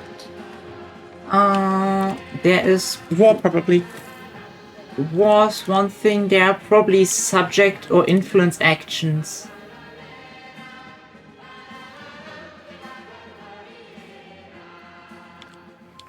Influence actions, propose ruler. Oh, that's a different thing. Because I have subject actions as a overlord, but I don't know what you have as an underling. So, is it a problem of locations depopulating? Not necessarily, depends on why they're depopulating. Well, that's what I'm trying to find out. How do you... Well, either there's Okay. illness that should be shown to you, or There's there's... disease affecting our country. Yeah. If that location is affected by a disease, you know why they're depopulating, because they're dying. Ah, okay. Happens. Ah. By the way, chat, as I said it yesterday, So also... basically just build hospitals. Sorry. Yeah, but they only work for the location you're in. So your rule of people will die for a long time. I want to say, get your flu shots. It's very important. True. I already got mine. Yeah, we It was got really rough for that couple days. Oh, it hit you hard. Well, so I got my flu and COVID shot the same day, and it was like a Saturday, and then I had like a busy day on Monday, and so it was all just kind of crazy for me. I get I you. can get that. I get you. So you have a double chance to get unliked side effects, basically. Mm-hmm. Yeah, We got it yesterday. I had side and effects for a couple days. Yeah, luckily I don't get generally side effects from vaccines, except COVID vaccines. that one knocked I'm, you out. Yeah, I'm really unlucky with that one. I mean, I had the weirdest side effect. Yeah. Like the first time I got the COVID vaccine, I just didn't feel my legs for a bit. Oh. That was it. It was literally just temporary. It was for a day. And it went away, and apparently that is just a side effect that can happen. But I was just like, okay, body, you just decided to do that now. Should I question that? But yeah. Main problem now is runny nose because, like, I think my body is now like, well, you are kind of, you are basically now fighting something, so I guess, enlarge the sinuses, do a little bit more stuff. And then I'm like, okay, good. Thanks, I needed that. Even though there's nothing there, body. That's pretty good yesterday, though. Oh yeah, actually we have a stove update. fresh off the press. So janitors came over this morning and showed them what was going on. Turns out the 2 stove plates that previously failed work again. A different one is now broken. So, and literally they first looked at it and were like, what? Because one of them was like, listen, if something at the stove is short-circuiting, there should usually be like a melting fuse, just as like the last resort. But they're also like, it should just be a general thing, like if the stove, like an electric stove, is short-circuiting, well then all of the electric stuff of it should short-circuit, not random plates. So now an electrician will come over and probably the stove is going to get replaced. Yay! And we don't need to pay for it. Free stove. Maybe we get induction. I doubt that, because considering that the stove is like a complete thing here, I think you could technically probably pop into like an IKEA thing on top if you did it.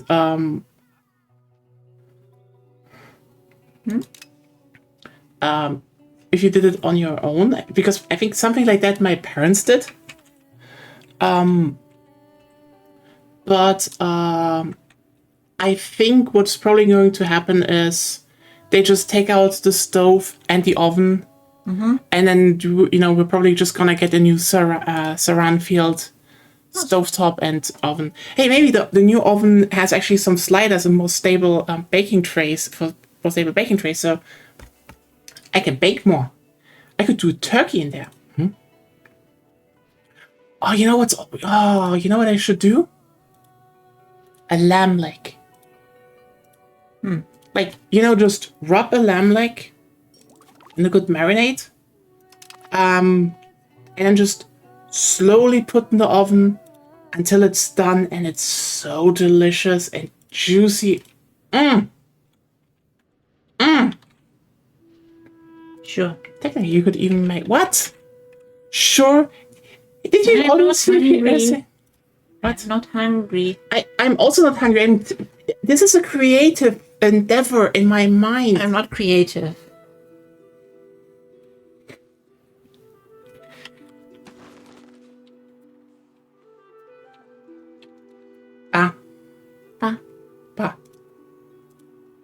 I just like that right now.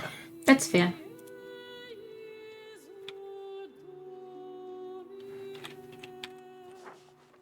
Interesting. So I have not seen the rest of the road being built, but apparently it has been. So now there is 38. Well, it's not that bad, I would say. Maybe part of the road was built somewhere else? Yeah, I mean, it was built through here, so I didn't see this one being built. I saw those two being built, so maybe. Oh well. Maybe I'll see it in a bit. Yeah, that's it. That's the gravel road through central Anatolia. You have money for roads. Yeah. I mean, that's just what you kind of need to do sometimes. I mean, I agree. So do road networks not connect to each other? Or They do. am I just guessing this wrong? No, they do. Okay. So why are you able to build a road again? Was it just increasing the amount, or? No, you can't build a road on the same place. Or maybe it really just needed to build two roads to connect. The number of adjacencies seems to increase the level of the road in a province. So, like, if you have a road in two different provinces, then it's each province gets a level 1 road. But if you have, say, a capital that has 3 provinces that it's next to that have a road connection, then it should be a level. I think it counts as a level 3 road on the capital. I don't think that's the case. That's what it What? looked like when I was seeing You it. can But you can maybe I'm- upgrade roads later. Like for example, from my capital, there are like 3 roads going out. It's just proximity cost in that direction that's going down. That's basically what it is. Like you can look at the max control and hover over the white number, even though the tutorial only tells you blue numbers and blue things you can hover over, but sometimes you can over white and yellow things. And they basically tell you how it's calculated. Like, I don't think it stacks. If it stacks, then the tooltips don't tell you. Yeah, I don't know if it stacks, but I remember seeing like level 1, level 2 road. You can as a- upgrade them later. Oh no, I'm talking about even just like gravel roads. Interesting. I see a fort with level 2, but I don't see roads.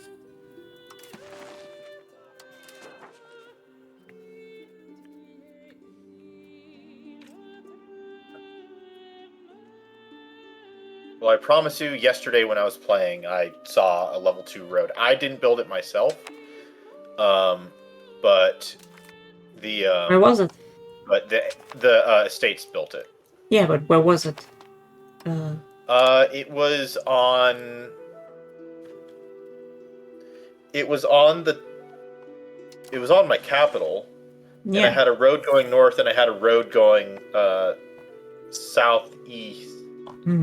Southwest, and the capital said level 2, and it said level 3 once I built something myself. And where? You mean like right now on the current map? No, I mean, where in the UI would it tell you that? Oh, I want to say that it showed that when I was looking at the what's it called? The location? Maybe? Yeah, I think. Because I don't find anything here yet. Maybe I don't have it. Who knows? Maybe. It could be. Maybe I'm misunderstood. Maybe I was misreading something. I don't know. The only thing I see with level is fortifications in the top right.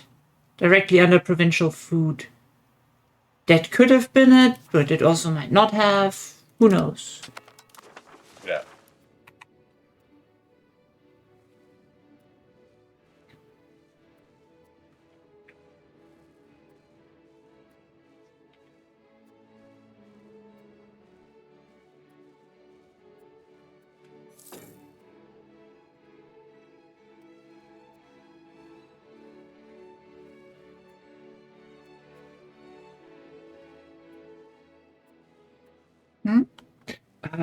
Okay. There's a town. There's a region here called Mengen. So I just had the dumbest German line in my brain. Bruder, lass Döner essen in Mengen. No. Yes, I know. It's very cursed. Yeah. It is.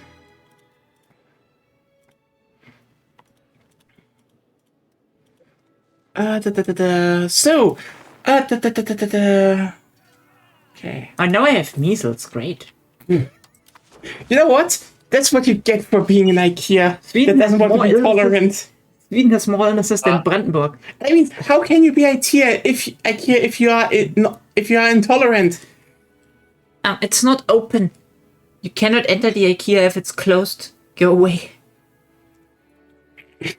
Go away.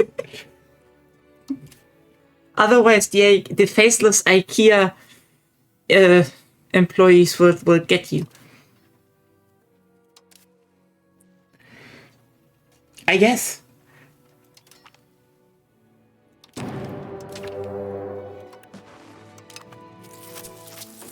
Someone just exploded. Let me guess. Yuan or something? Big boss, yeah. Well, There's a northern and a great one. Ah.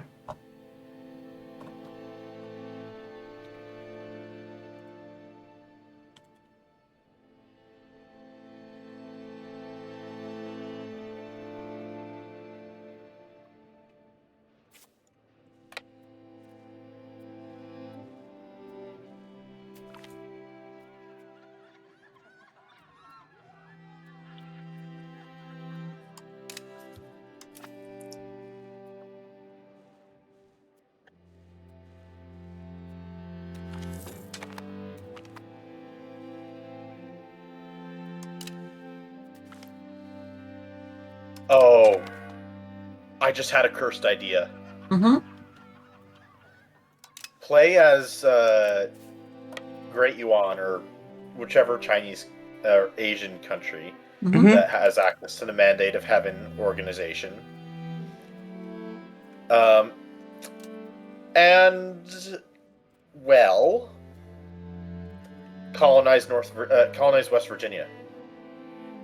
Why? You can make almost heaven. Oh my god! Almost Mandate of Heaven. Yes. I love this. Almost Mandate of Heaven. After that, you need to conquer Austria. Yes. Because how else can you make the Great Qin dynasty? Oh god. That joke is stolen, but it's good, so I don't care. Yeah, fair. The Qin dynasty.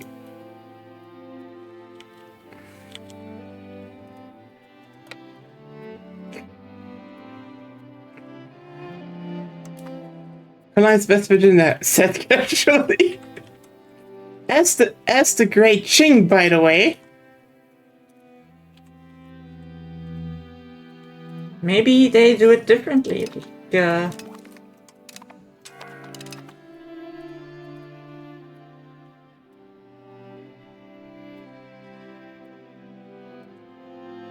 Like, you could not build slave centers. By the way, that's the building. Don't Yes, remind I me. did notice that.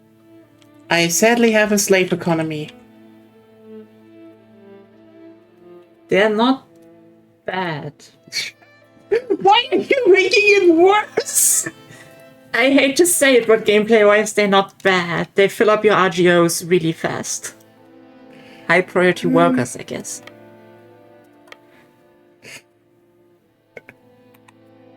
They're not bad. See, that's the problem. Question. Slave economy. What's question? What? Yeah? Where can I find mercury?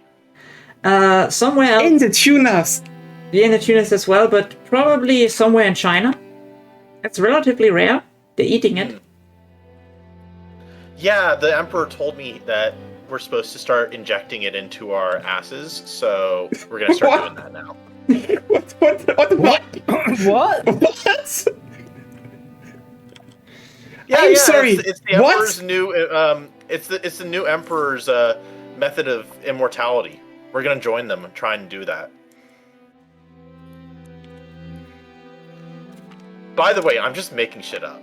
I was about to It's say not like like, there's an actual event that said like, oh yeah, oh, there's gonna put be this one. mercury Just in your wait for ass. just wait for the expansion. Oh, yeah, alchemy expansion. That will be fun. Oh god. I'm sorry, but God is not here. As start doing a slave economy. I ate God. You know, the Emperor's New Groove movie is very weird. I have to say that.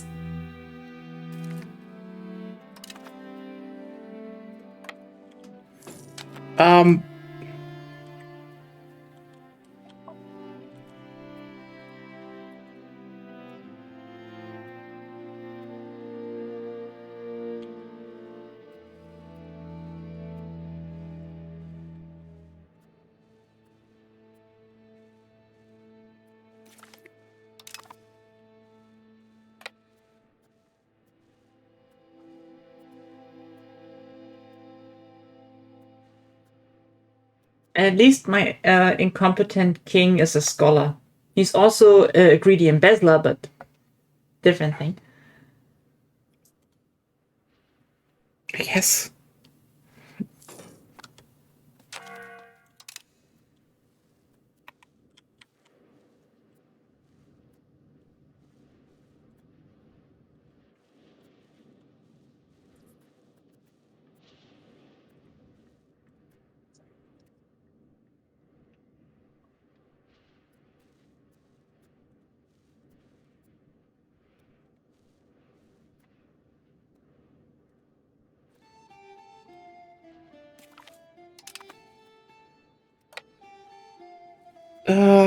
But yeah. Paradox Interactive games are just very special. I need to reiterate that. Yeah, and they lend themselves to very dark humor. I mean, you are playing literally very evil people. Even if in history the Ottomans became one of the most progressive and liberal nations At the time. at their time, and by far. Yeah, that kind of still started off with piracy and slave trade. Yeah. I guess that happened. Just click on... do you have a vessel that follows you? No. Okay. Because the AI does not have fog of war, as far as I can tell. And if you have someone following you, then you basically do not have fog of war as well. You just follow the unit. It's really weird. Is Central Council a better law than, like... Is centralizing better, basically? You mean Central Council? Yes. Yes. Because you want to go to centralization generally. Otherwise, it's hard to tell, because that's also part of the game I do not understand that well. Okay.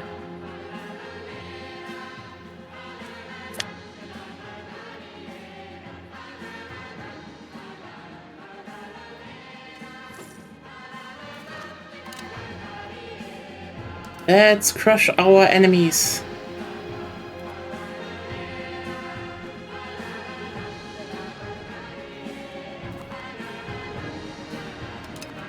The Ottomans have won, as they should.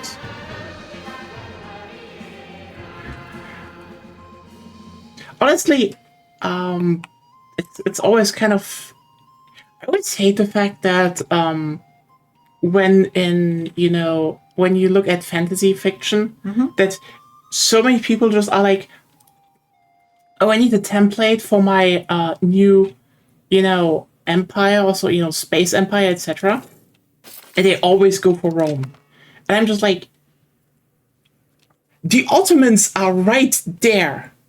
Probably one of the most interesting nations to ever exist in human history. Like, let me put it like this. Nearly everything of the modern world would not exist if for the Ottomans. Period. Our world would be vastly different if they never ever rose to power. Like, they are responsible for so much, direct and indirect, because... Like cool clothing. First of all, they had drip. Yeah.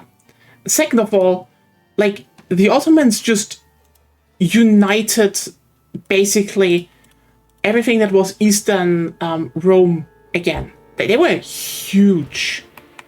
They were a gigantic... again, they were very liberal for a nation of their time. They did a lot of sponsoring of art and science and like...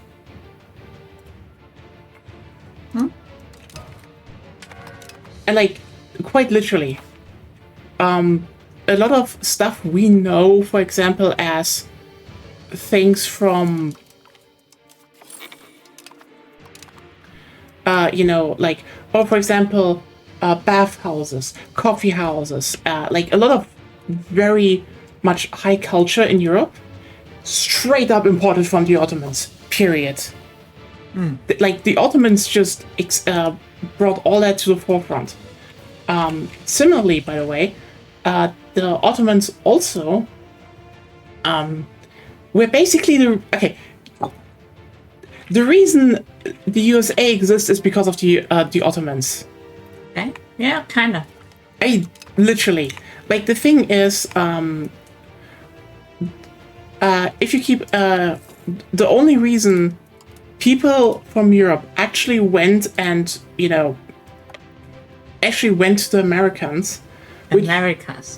Americas, which would, if anything, might have been, quote unquote, reconnected to like over the Atlantic or Pacific, if way later, if probably one of the Nordic countries from Iceland went off to Greenland and then, the old road back, because they still had notices of Vinland. Like, Europe wasn't like blind. They still had some documents being like, oh yeah, the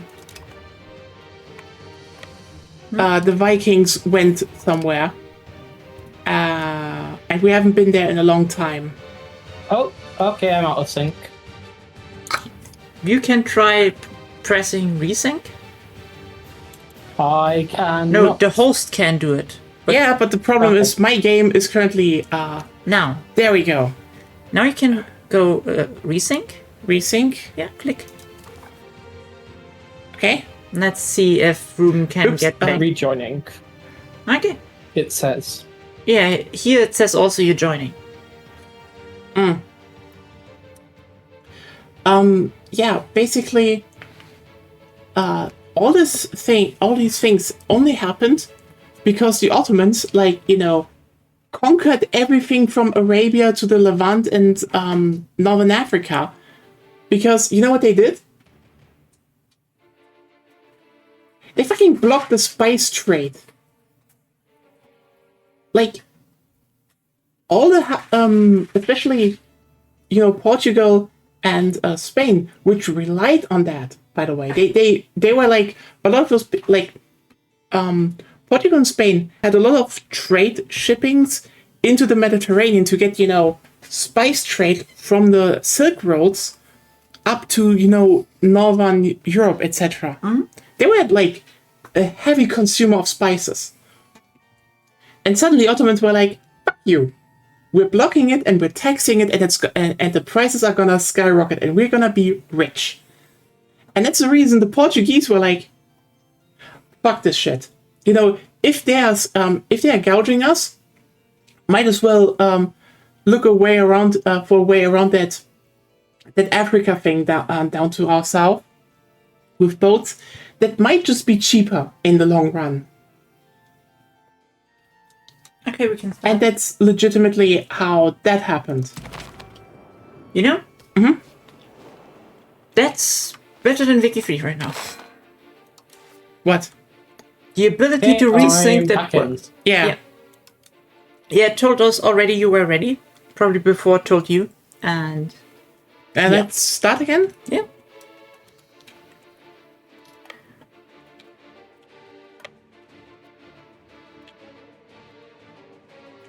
And then, the shittiest Italian guy to ever live bothered the heck out of the Spanish court.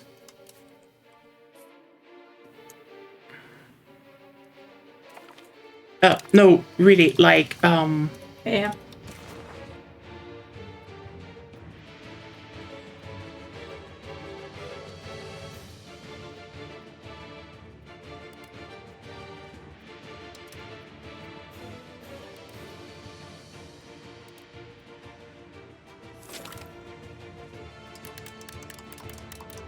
Oh god, the Black Death.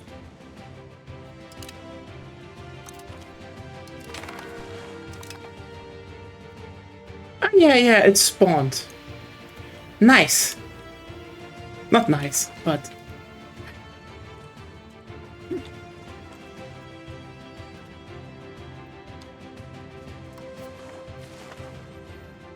Also, for some reason, I can't look at my other market. Huh? What do you mean? Through which things? So the Black Death is... You can look at your market through several things. If you Oh, look, there's a filter that was applied. Okay, that was why. well, yeah, in economy as well as production, there are those two arrows besides the market, or you just There wasn't. I couldn't build those two arrows, basically. Oh, sorry, there wasn't those two arrows to actually go up and down. They were grayed out. So that was because you had filters on. Yeah. Okay, Genoa, I'm sorry I didn't improve my opinion of you. Oh, it's down there. The Black Plague is in an interesting location. Yeah, I know. It's on this, like, it's literally on the Crim, in Crimea. Well, it's also Which means my Iberia as well. what? No, no, it's it's not. That's not the Black Plague. If you click on the Black Oh, Plague, Black Death. Sorry. Yeah. the Black Death is literally in Crimea right now. Nowhere else. It's just Well, I've got Black Death in my notifications. yes, that's the Black Death situation. Oh, bit situation. Oh, okay. Yeah, you need to click on I it. also Fighting. have the event. Yeah. Yeah, it is a global thing. What? I'm wondering if you're playing in America, you also get the situation. Oh, the Byzantines are beefing with Serbia. End of the succession war. Nice. If you have a casus belli, you can attack them now. I know, but not right now. As I would have actually grabbed Constantinople. But I also got Black Death in the prisoners with jobs camp. Yep. They will. They will, but you know it's spreading through the Golden Horde right now. So I will first do some expansion. I will double and yeah. I know I'm playing very evil countries, soft girl. I mean, But you know what? You know what? see, Look at this. I'm unable to build slave buildings. See, IKEA is nice. You're just intolerant. Yes, because we're closed. Yeah. What? Also, Gossip Girl. Look at this positively. I'm just enslaving Greek people, so those are basically the whitest people you can imagine. That's actually maybe. Not really. The Greeks were for a long time not considered white, but I that's, know. that's a problem because white is a stupid category. White is a stupid category. Yeah, I know. It only exists because it defines itself from the outgroup.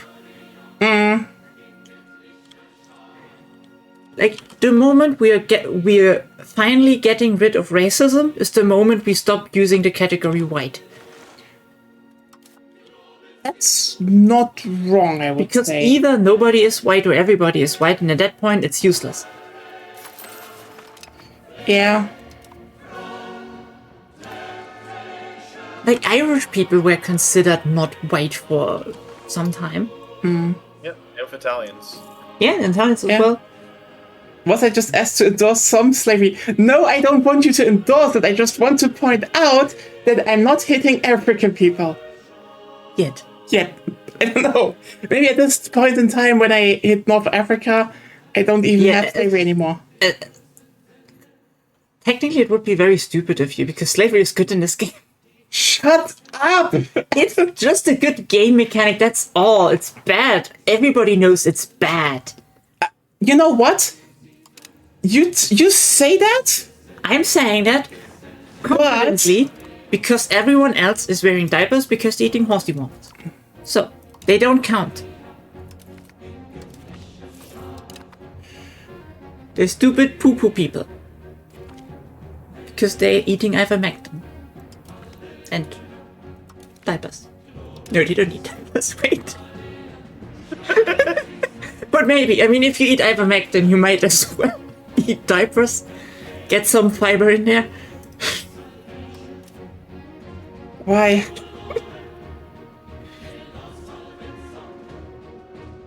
I mean, why? Why? Just why? Don't ask me, my brain is... Yeah, your brain is always like producing the most cursed shit Yeah.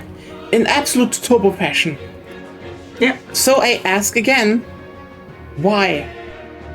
I don't know.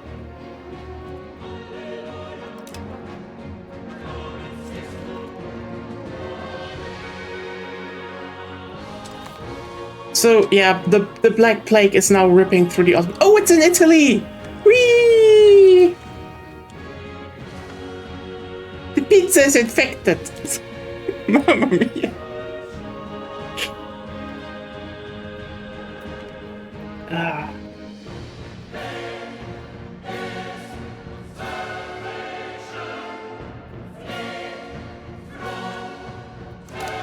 I mean, the thing is, and I would say, I do hope this is changing overall with time. The big problem a game has, and I do think that is what Wiki 3 from the get-go got right, is that slavery is just worthless. Like, Overall, yes. overall, it's just like, you should not have slaves. It's bad for your country's economy, period. Unless you're And I do really think- small, because that's what they're changing now. Basically, I want to make it more like, but it's more of the, this is not directly slavery, but in the, trying to mimic the whole, why did small countries still do the plantation stuff? But, yeah, I get that. I get the whole, trying to, Well, a lot of why they did it is because they were essentially subsidized by the larger countries, Yeah. the larger, wealthier countries that were basically subsidizing their own luxury and wealth through paying for the cheap labor. Well, the cheap. Yeah, it's only really useful for a certain class of people in a country. yeah, and that's like one of those things where I would say the big problem overall with like, that's a big problem with with those historic simulations. I do think you need to grapple with the fact that, again, slavery is an inherently unprofitable thing,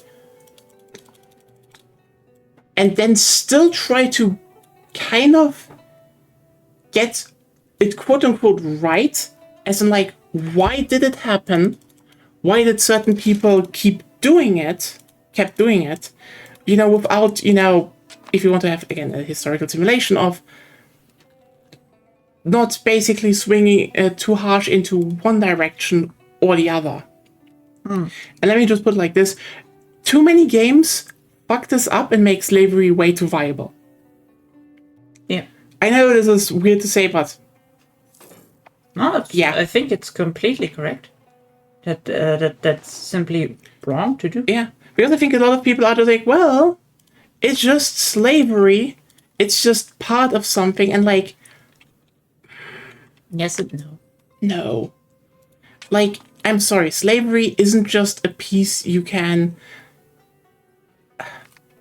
Let me put it like this. The problem is, if you...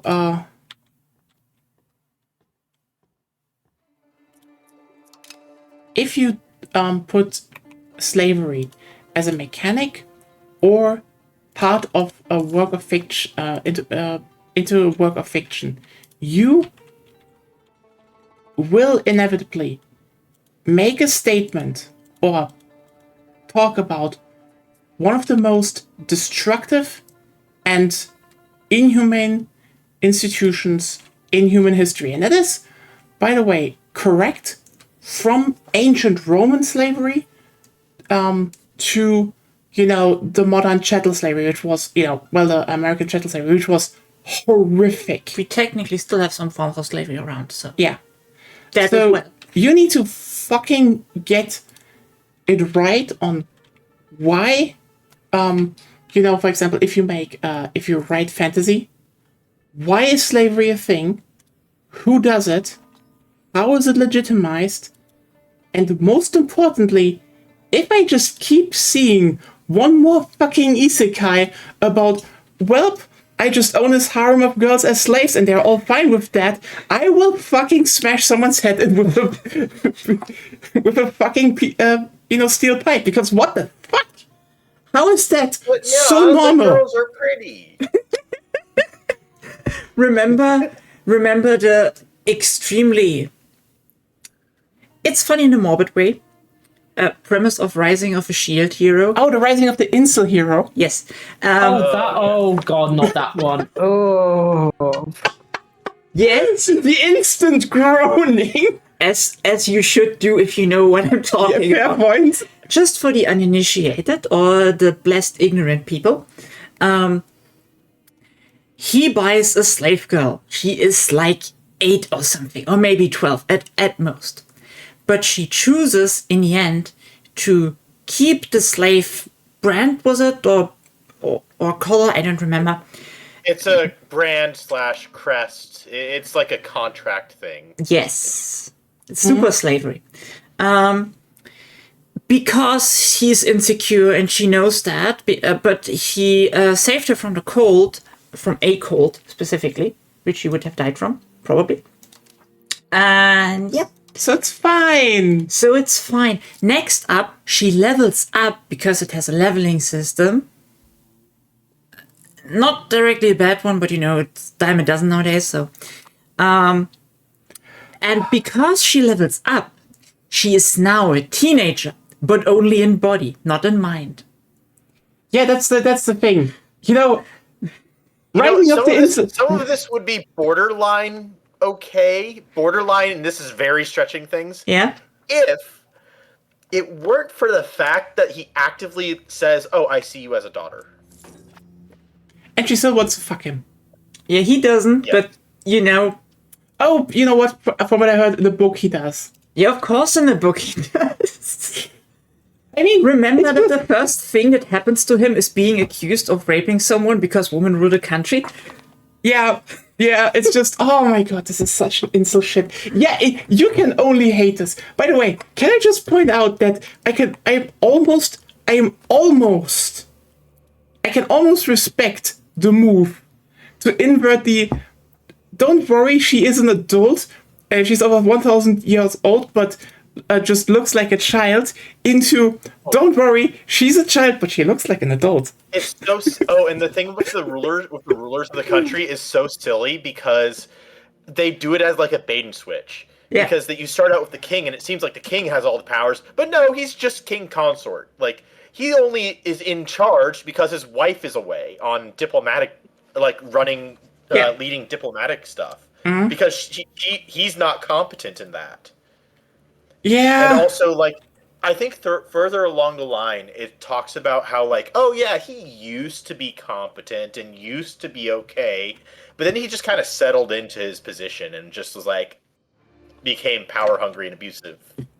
And that part, I guess, makes a little sense because he's just king consort. Yeah. But, like, it could have actually been. Oh no, Black Death claims to throne. No.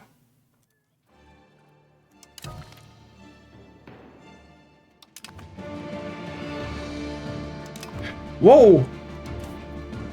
Whoa, shit! That's not good. What? My ruler and heir just died of the Black Plague at once. Ooh, that's not good. Luckily, this isn't Crusader Kings. I'm slightly not doing well now, but we'll see. Oh boy, that's not good. Oh, that just went from bad to worse in an instant. Anyway, yeah, it's like, here's the thing. I will say, I don't really have an inherent problem with the idea of, like, actually really old people being stuck in, like, or entities being stuck in, like, young bodies. That's actually very interesting in the sense. It's an interesting idea, but the thing is, and I will fucking point that out. Used. Yeah, because the thing is that the big problem here is that you're looking at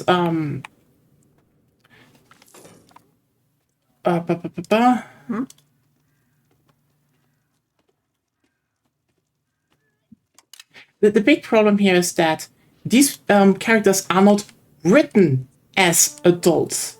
Because, like, you can actually... Like, if you make a character that is supposedly 1,000 years old, fucking write them like that. And maybe even, grapple with the fact. Because everybody they knew died. Yeah, and maybe grapple with the fact that, again, Yes? grapple with the fact that quite literally that this character is stuck in maybe a very childish body, and how do they fucking Deal with deal with that? That's interesting, but there is actually a anime that I've seen where this is like a active thing that is talked about. Like, I'm not surprised that this might be a thing. It's just like, it's not the main subject either. Yeah, it's like this is like a minor piece of like, oh, I'm stuck in this eternally young body and I'm immortal. Fuck. yeah, that's a big fuck. Like, the thing is, two anime that do it, but yeah. but yeah, most of them are just like, don't worry, this character that looks like a child and acts like a child, completely of legal age. Fuck you. Like, you know what? At least, at least Shield Hero is just like, nah. The fucking children want to bang the adults. At least they're honest on that point. Still cowardly on others. Like, you know, if you want to just write your fucking control shit story. Or similarly, like, the whole, oh no, you know, they want to have this. Listen.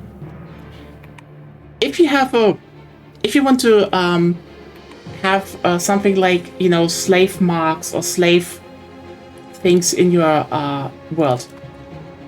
Okay, I get it. It is an obvious thing that would develop, even if it's cruel.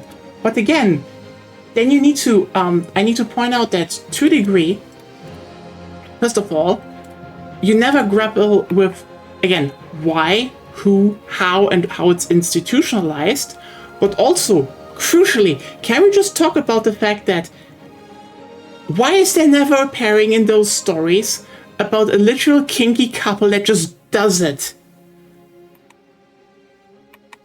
Ever thought about that?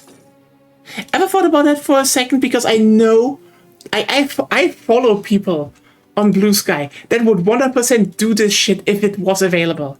Consensually, you know? But still, do we ever see that? Nope. Because obviously not, because all of this is fucking incel shit anyway. Sorry, I just kind of talked me into rage. That's fine. Da, da, da, da, da, da. My money goes up again. Mine goes down. People are dying. I think the Black Plague went through.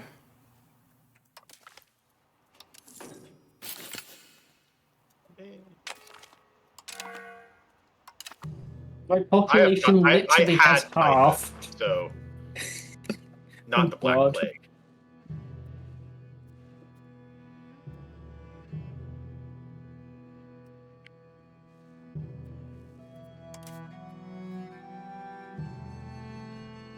My death goes slowly down.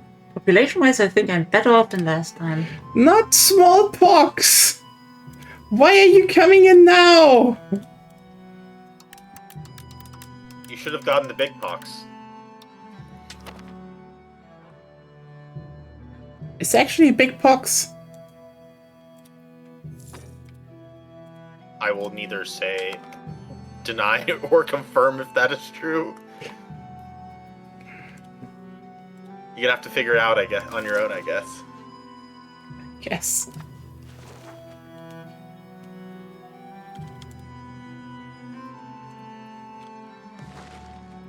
Oh no, I have the death.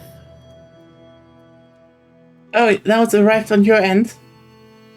Yes. It's in a very random province too. I'll probably coastal. That's usually how it gets there.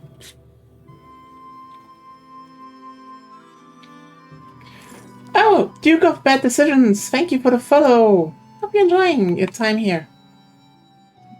When does the Black Death stop?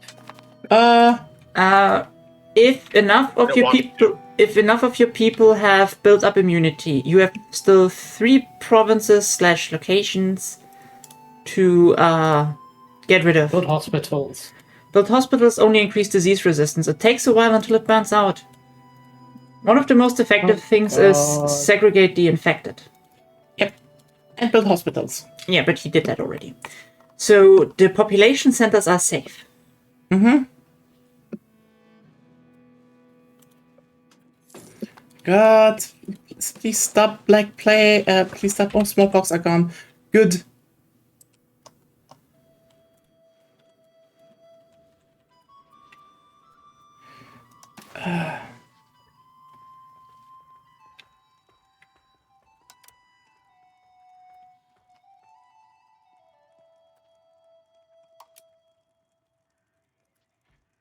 That's what we need more segregation.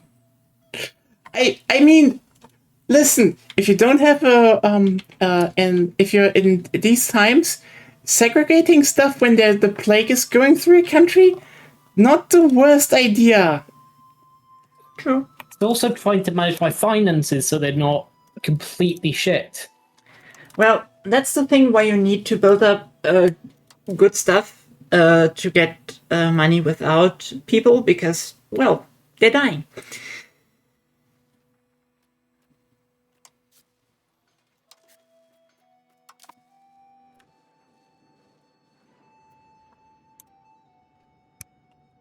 Like for me, I still have some I know problems. you meant currency, but I wasn't gonna miss it off. Yeah, fair point. That is not the. Japan is really hit by not just the plague, but like other disease. Or no, the plague. Yeah. They're mostly, I think, only, except for one landless or / buildingless countries there. As far as I know, it's a different government type.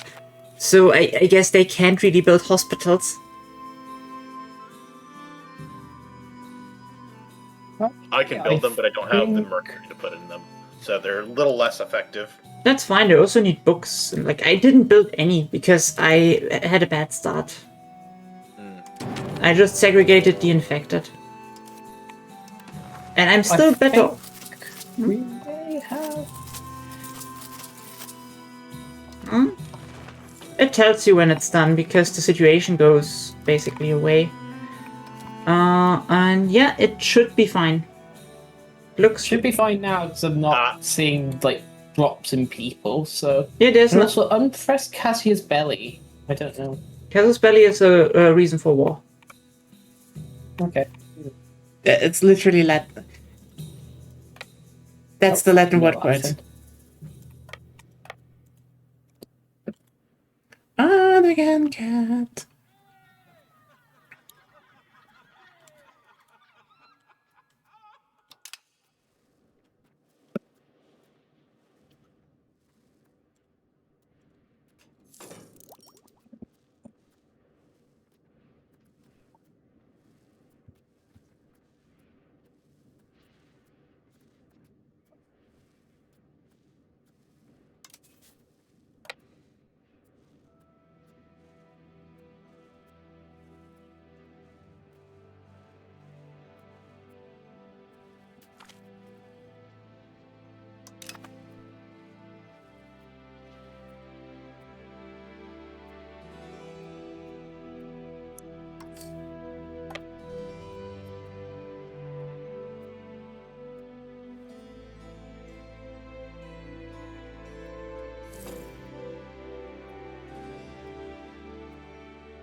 And our expansion successfully done.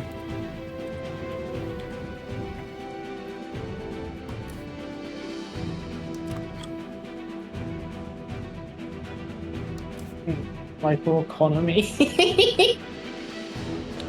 It's just like, actually, no, yeah, no, my population literally halved.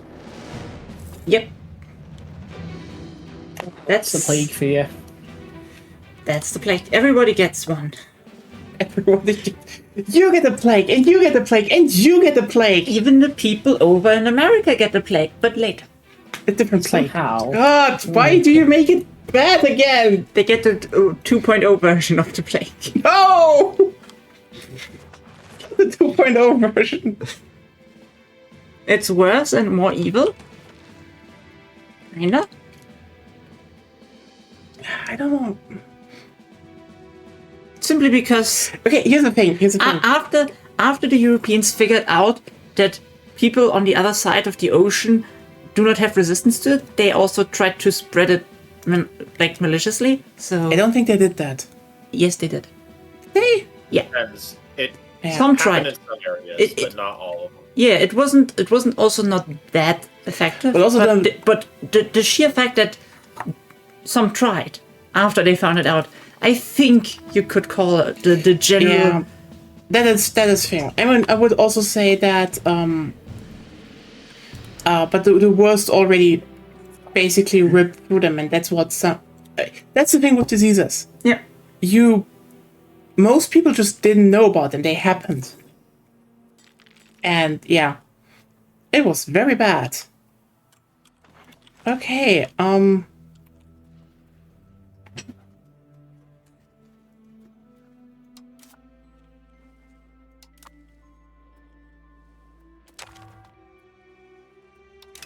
fucking measles. Ah, I know. I have Orthodox zealots. Fuck.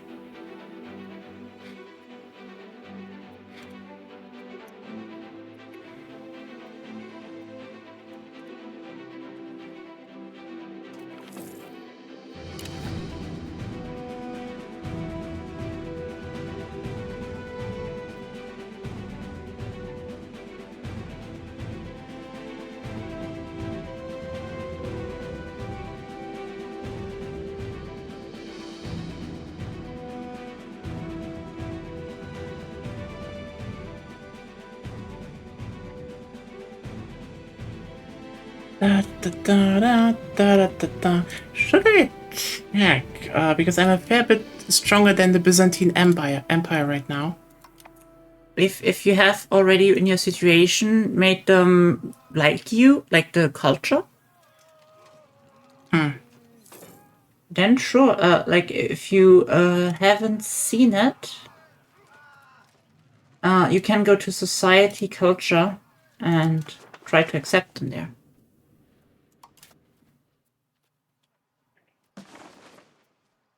Culture breakdown.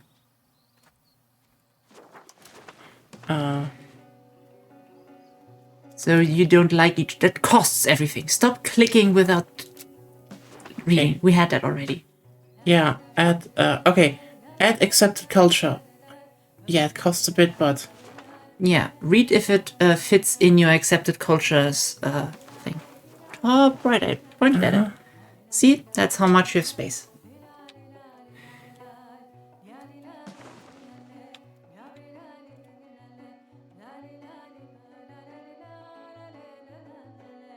I mean, I guess I should try to do them, make them accepted.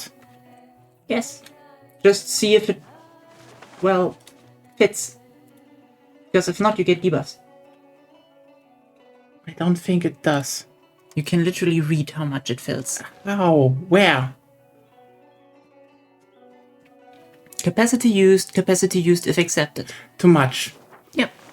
You need to make them like each other more.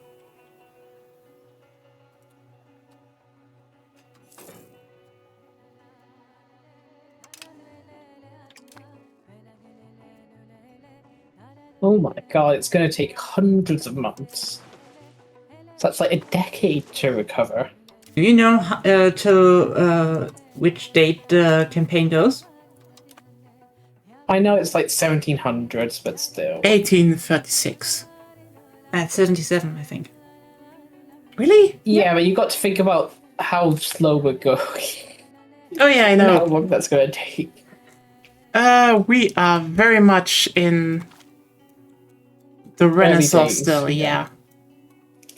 Yeah, we started with the Age of Renaissance.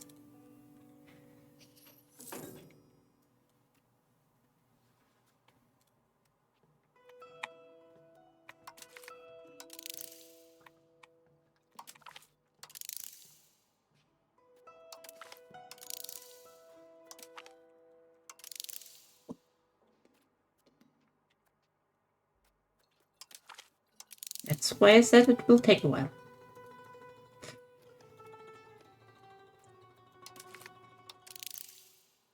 Oh, Casus Belli against Portugal.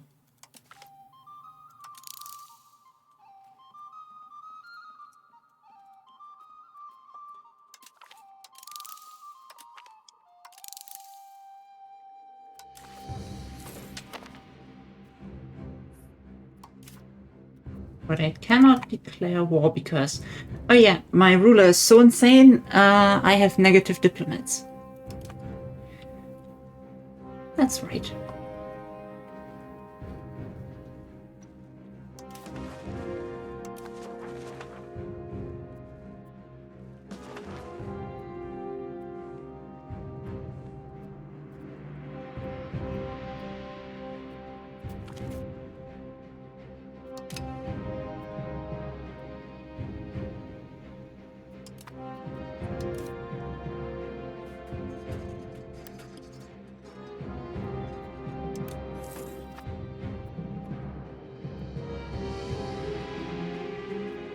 Or at least we can talk.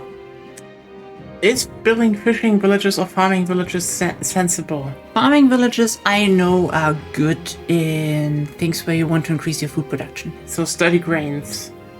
Ideally wheat, but yeah, if it's just for food. Because the wheat produces more food per RGO. Ah, okay, then I would probably put some down here. But you can first expand the RGO. It's generally better because those are just percentage modifiers on game. Like if you look at your wheat province, Yeah, I expand it better. yeah, you should expand it. And here also. The good thing is you can do both because rice is even better. Rice gives 10. Then I expand more here. Yeah. It's cost me some money now, but yeah. Hey, interesting that I can already produce rice. How fast did rice get from Asia to Europe? Silk Road. I mean, technically, yeah, but like... Depends on the area, I think. I mean, the Arabic world actually does a lot of rice dishes, and I mean, delicious ones. Is there a certain tech that I need in order to recruit, like gun units? Yes. You need to embrace the professional armies. Ah, okay. Takes a while. What gets to you?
I didn't even move my court into hiding, but my ruler didn't die. Congratulations! He's incompetent. Congratulations.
Hey, actually, you know what? Let's get some discourse going. Sure. Which culture/region do you think actually has the best rice dishes? I don't know. India? You know what? That's actually a very fair thing to say. India is actually top tier rice dishes. Not gonna lie. Even when they adapted to the British palate, they're still delicious. I would say probably. I know that this is technically a catch-all, but Chinese dishes. Well, Mainly India they is have kind of a better- catch-all though as well. Chinese dishes tend to have better dishes that are rice focused. I mean, it's more like they do stuff that you eat with rice. This is why I always think yeah, it works, but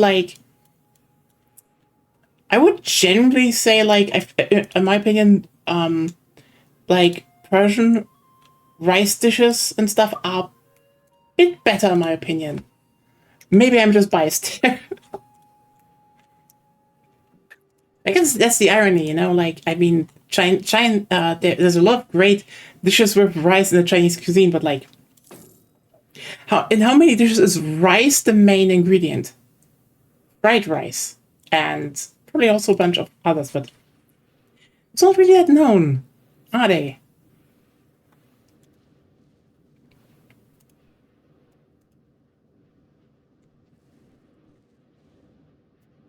Okay. Oh yeah, Sep, did you you know see what? A lot Snap of should be Mexican getting funding? I heard that they were working on that. I'll believe it when I see it. But what funding? The food benefits in the U.S. Yeah, Basically, yeah. because of the government shutdown, we haven't been able to provide money for food stamps, which is Not for good. families that are It's horrible. yeah. Well, it's intentional. Yeah, that's the other thing. That's why it's extra horrible this time.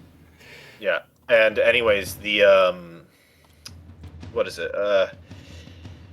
They're diverted.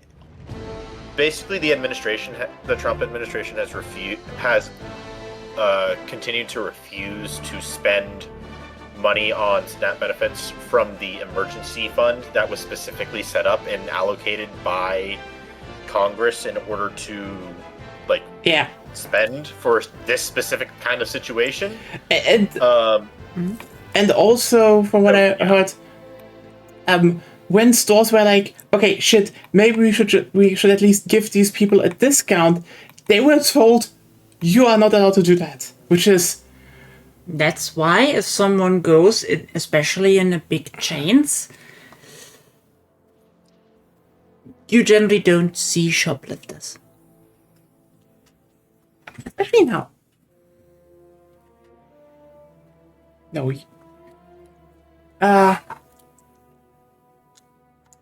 But you should maybe not say that as loud on the stream.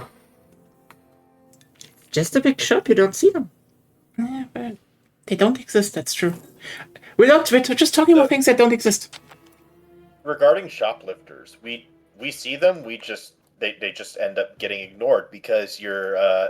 Yeah, they don't actually get ignored, but they get observed and recorded, and they don't actually do too much aside from just keep an eye on them if they return to the store, which is why most shoplifters do is they go from store to store. I mean, this was more in the sense of now that these things are cut and such that people literally have no other options to get to food.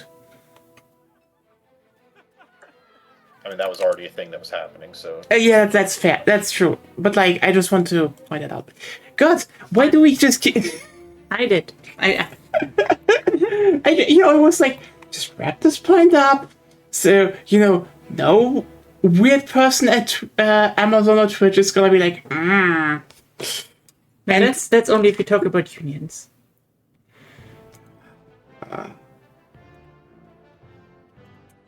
Hey, GTA 6 got delayed because of union busting.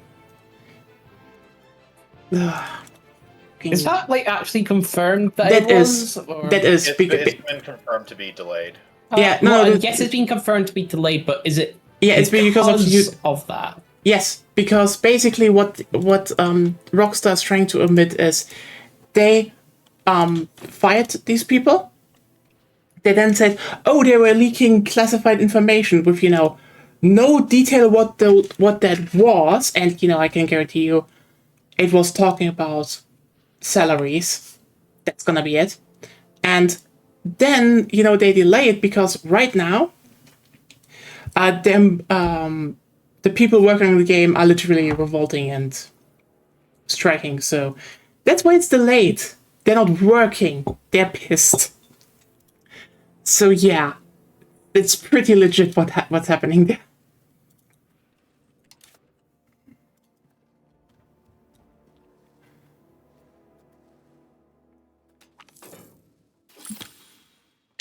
You know what's the best time to build scriptoriums? After the plague. Because they only take up some clerics. Yeah. And I do think it is quite a failure that a lot of websites are just saying, "Oh yeah, it's just delayed again. Don't think about it." It's like, please mention why the delay is happening, which is pretty out in the open, actually.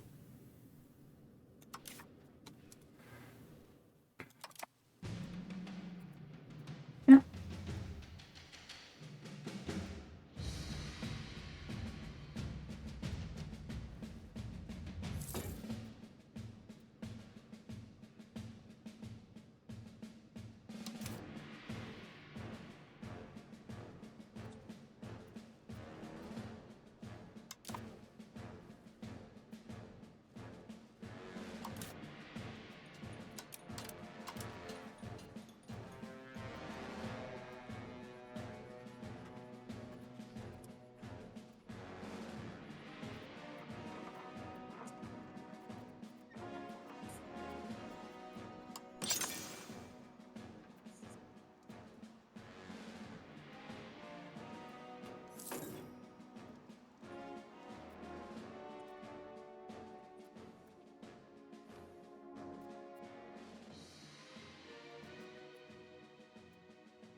Hey Ryan, how's it going?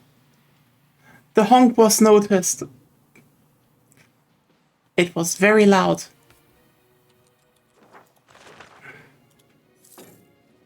Okay. So I'm gonna have control on here in a bit. Then I do need to think about maybe putting another bailiff down. Or two. Don't forget the bailiff. Or maybe two. I'm wondering when you will get the nobles are fucking taxing the peasantry, get stab hit, get something else shitty, or destroy the bailiff. I don't know. It's you know what? Right now, it's probably better for me to just be like, yeah, the bailiff just bumped everything from nothing to 30. So, and there's a road along here, so this is not bad. Yeah. You're at work. I hope the work is not too bad, at least right now. I'm at work creating the Ottoman Empire. It's just kind of the same, right? The Ottoman vampire? The Ottoman Vampire. Yeah, the problem is just I'm stopped dead in my tracks because the Black Plague literally killed my fucking where's the furniture at? The furniture is over fucking here at IKEA.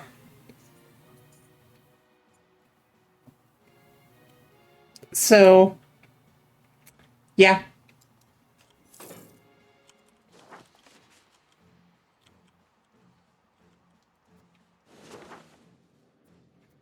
That was not me. That was fucking Agonia.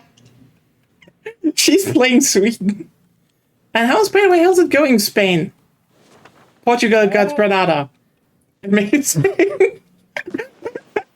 Well, part of Granada. No, it's still so... How's it going, Spain? Oh.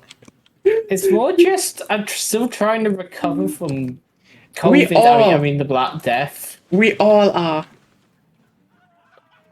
And it's just going to take a long time. I'm already recovered. I'm still When you 100. say recovered, I'm like, based. how much of your population is compared to before? I was at 724k and I'm now at 600k again. Okay, I've still got another 2 million to go. Yeah, you have millions. Be glad. I had more millions, but now I have Yeah, conquer half the the amount I had. everyone else as well. Conquer the Portuguese, and you have more people. Now I can actually get my stability and stuff up again. Trapezontine Why are you calling yourself an empire? Where are you from? Who are you people?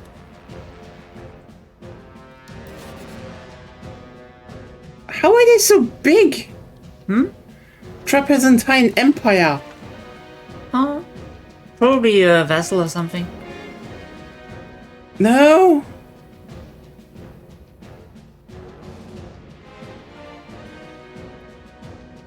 Huh? They just conquered some stuff. Why? I guess. You're perfectly balanced with them, so you should expand more. Yeah. That's all things. Yeah, as usual. Problem is, I can't right now.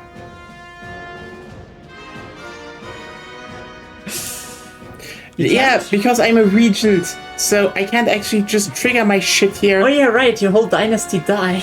Yes! Yes! They just fucking died! I'm still recovering from this bullshit. Did you move your court into hiding? Yes! And they still died! And you, never! Funny thing is, my incompetent ruler never went into hiding. He got accused of homosexuality just because he lost man, and didn't die. He's just accused of the thing he actually does! Okay, but he don't die! What the fuck is Also this? an interesting thing Ottomans and other empires did. They just opened up a third gender category so that they could do it. If you can't change religious doctrine, just circumvent it. Yeah. I guess. I don't need military access in Egypt. What the fuck was that about? And they're asking you probably to give them military access, right? Yeah. Then you could have gotten money from them. No, that I should give them money so I have access in Egypt. Oh. Why would I need it? So that you can conquer Lam. No. Conquer Lam? No. Oh, there's Oman. Look, there's Oman. Not living in Zanzibar. The Sultan of Oman will live in Zanzibar someday. But not now. Not today, no. Okay, yeah, this looks fine. Could use a bailiff though.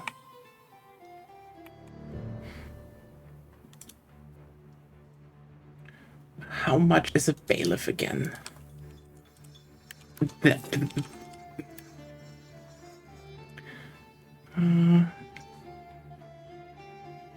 200.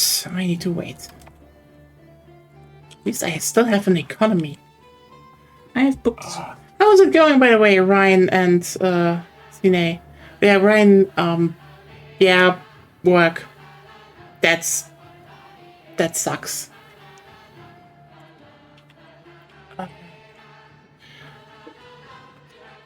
Shit, I'm getting hungry.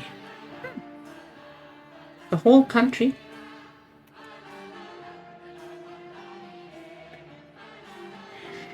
Can you just stop it, maybe? No, can't do it.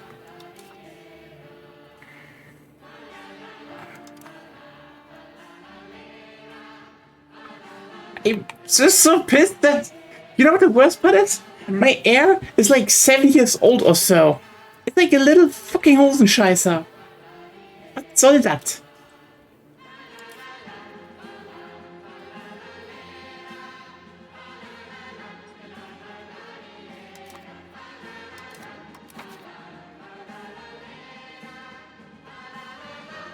Seven.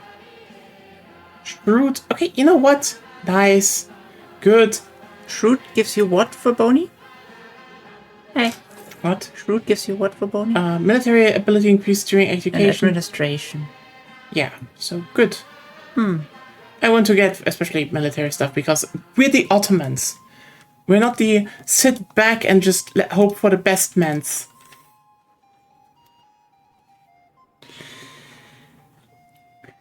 Good, I have to rotate my schedule for working next week, so it's going to be interesting to see how that pans out. Well, good luck, actually.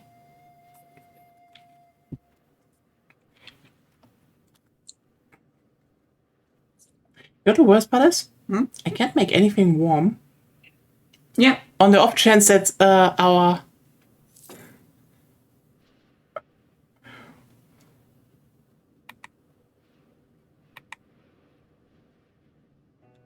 I need to get rid of this army. They're making a rebellion. Good, get rid of them. Yeah. Banish them to the Shadow Realm. I'm basically talking to them and telling them to become Swedish.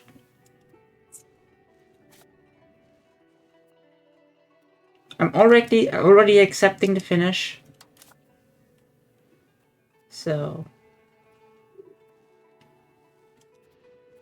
When will you finish that? after I colonize them fully. 2 years, I can attack the Aenets. Hey. Hey! Aidenets, that's their name. Underage heir, grow up faster, please.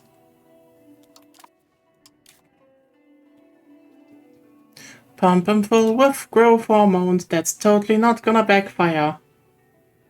Oh, you should try this one cool trick our emperor taught us. You mean the... It involves mercury. It always does. You know what? We should definitely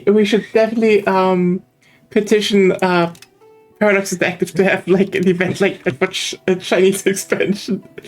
Gather mercury to blast it up your asses because it makes you immortal. What? It's just what it does. You know. Yeah.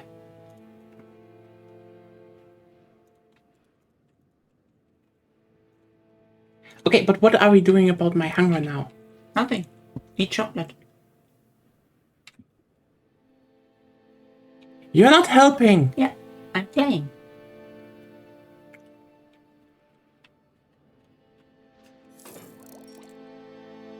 Run 1, 2, 3, 4. I declare haste 4. Yes? Yo, Philadelphia, what the fuck are you doing here?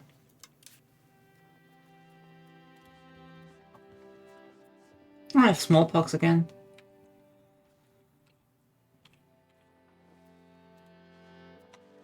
Where? Oh, the Finnish have it.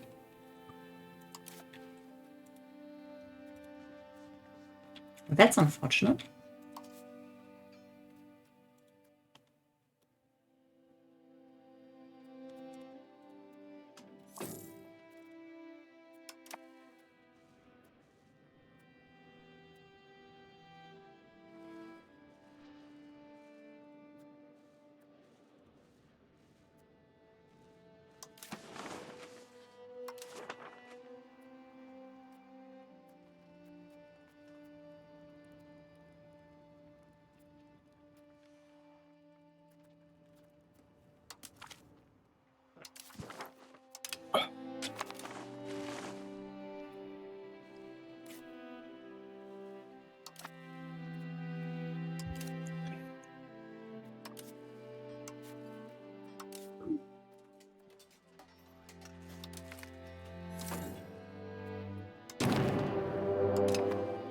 Oh, Lake again? no war. Oh. Against whom? It was I exactly think when I triggered my Yuan. war. You on? I think Okay. Yuan has pulled me into a war with a... Who am I fighting? Oh! I'm fighting a location. Nice. The location is Mangubu. It's mountains, continental, woods. It's inland, and has a 1% attrition rate for the province. Well, for the location. They have lagoons. They have no buildings, but 100% prosperity. And they have a work of art. Well, that's probably But the they reason. also have, they also have the entirety of the Chinese vassal swarm rushing in. Or no, not rushing in, walking and waiting right outside. Yeah, I'm just gonna ignore that war.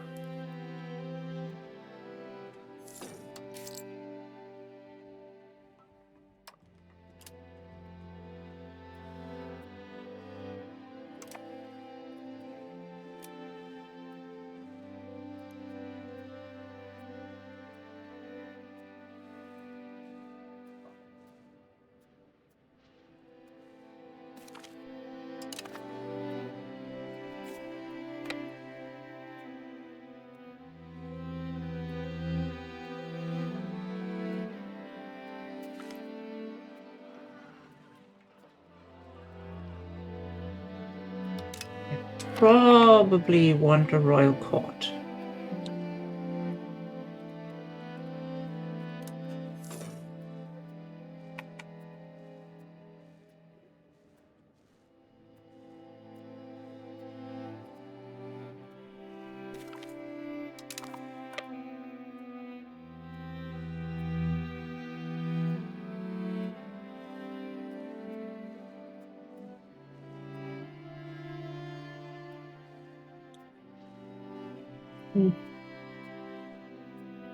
Royal Court, the day before. Yeah. Not bad. Him? Yes. He fell pretty far down. As incompetent rulers tend to do. They should try flying. Maybe it'll stop them from falling. I just take the stability hit. I need a new cabinet member.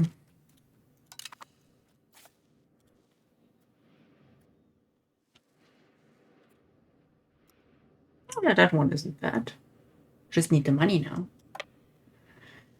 2 months waiting. Here we go.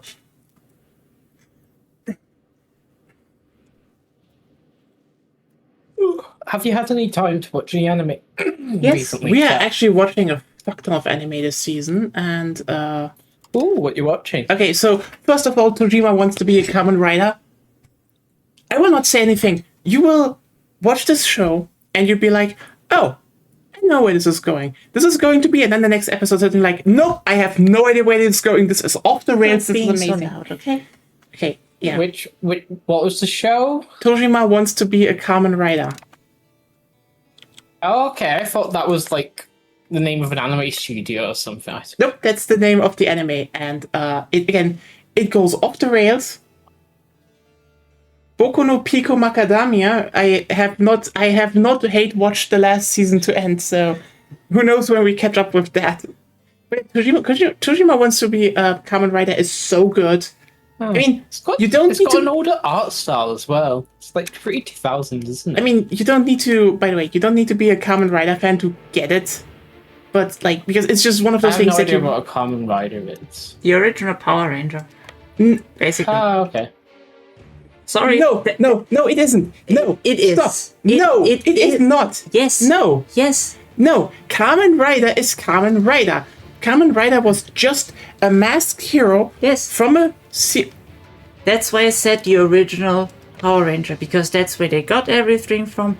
Yes, it's simplified, but it's understandable for people who don't know. The original Power Ranger is Sentai, and Sentai was the idea of basically Kamen Riders as a team. Yes, that's why I said the original Power Ranger. You know what? I'm gritting my teeth so hard right now. You know that it's understandable for people who don't know. I hate it still. Anyway, great tokusatsu show though. I can actually really recommend it. Kamen Rider is great. But yeah, Tojima wants to be a Kamen Rider. Highly recommend, especially since the show is just going off the rails. Yeah. And very fast. And you're like, okay, you're just in for that ride at some point. What else are we watching right now? So there is Boring. If we call it boring. This monster wants to eat me. Technically, a Yuri anime we should like. The protagonist is insufferable. She is insanely stupid, and even all the other people are just... It's just not weighted enough. And even now that I know where the show is going, it is almost painful to watch some of the protagonists be very stupid about it. Yeah. Yeah, this is nothing new to me. I've watched enough, like, villainous Yuri and, like, other types of anime like that, where it's just like, oh yeah, the main character is terrible, the side character is more interesting. They are more interesting, but they are also kind of just very stupid, and the show is also just getting stretched to hell and back. Sometimes having a a stupid character like that, and in that way, I'm not talking about other ways that you can have stupid characters. Sometimes it can be a little endearing, like for a show. Yeah, obviously. But they need to fulfill other criteria in order for it to actually be endearing. Yeah, and that's it's just more like, let me just put it like this. There are a few things in the story setup of that show that are technically interesting, but all the protagonists are just behaving right now. It's they just overlook the whole big picture, which is just screaming in your face that oh my god, why are you so stupid and not see this?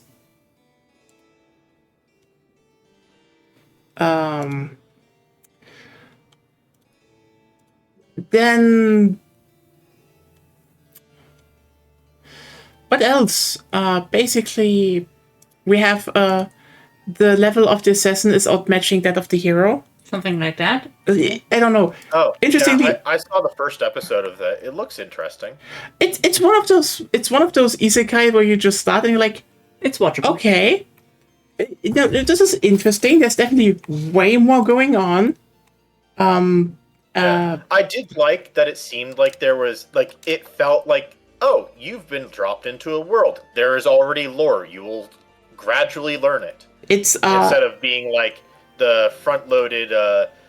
Here's this lore and this lore and this lore. Here's everything you need to know about this world. You don't need to know anything else. It's more like the show don't tell thing. It's just nice that they basically open with that. Also, the protagonist just opens with.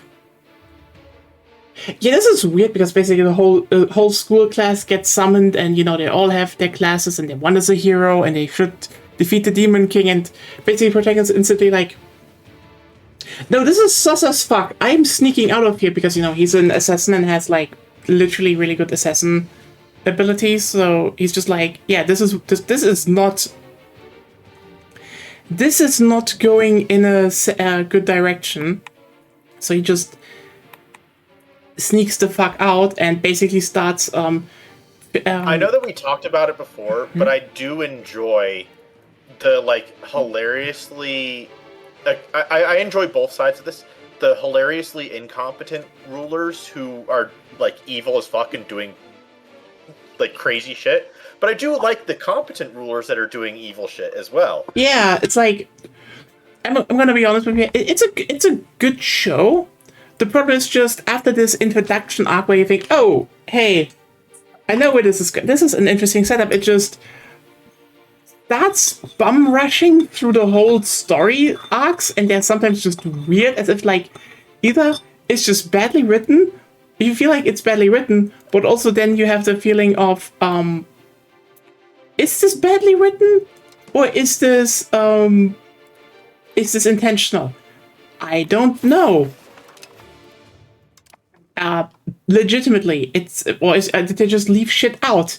Because there is stuff that can be interesting, and then you keep going, and you're like, yes, this could be interesting, but also then it just kind of gets a bit generic, but then it stops being that generic. But then, like, I don't know, it just kind of fell off after the first episode. It's still probably on the isekai scale in the more, this could still be interesting down the line, but it's rushed to hell and back. Ironically, yeah, the opposite of boring, because, you know, one is just slow as shit, Yeah, and it this one feels is... like they skip some things from the source material. Yeah, and it's like, yeah. So what's still going?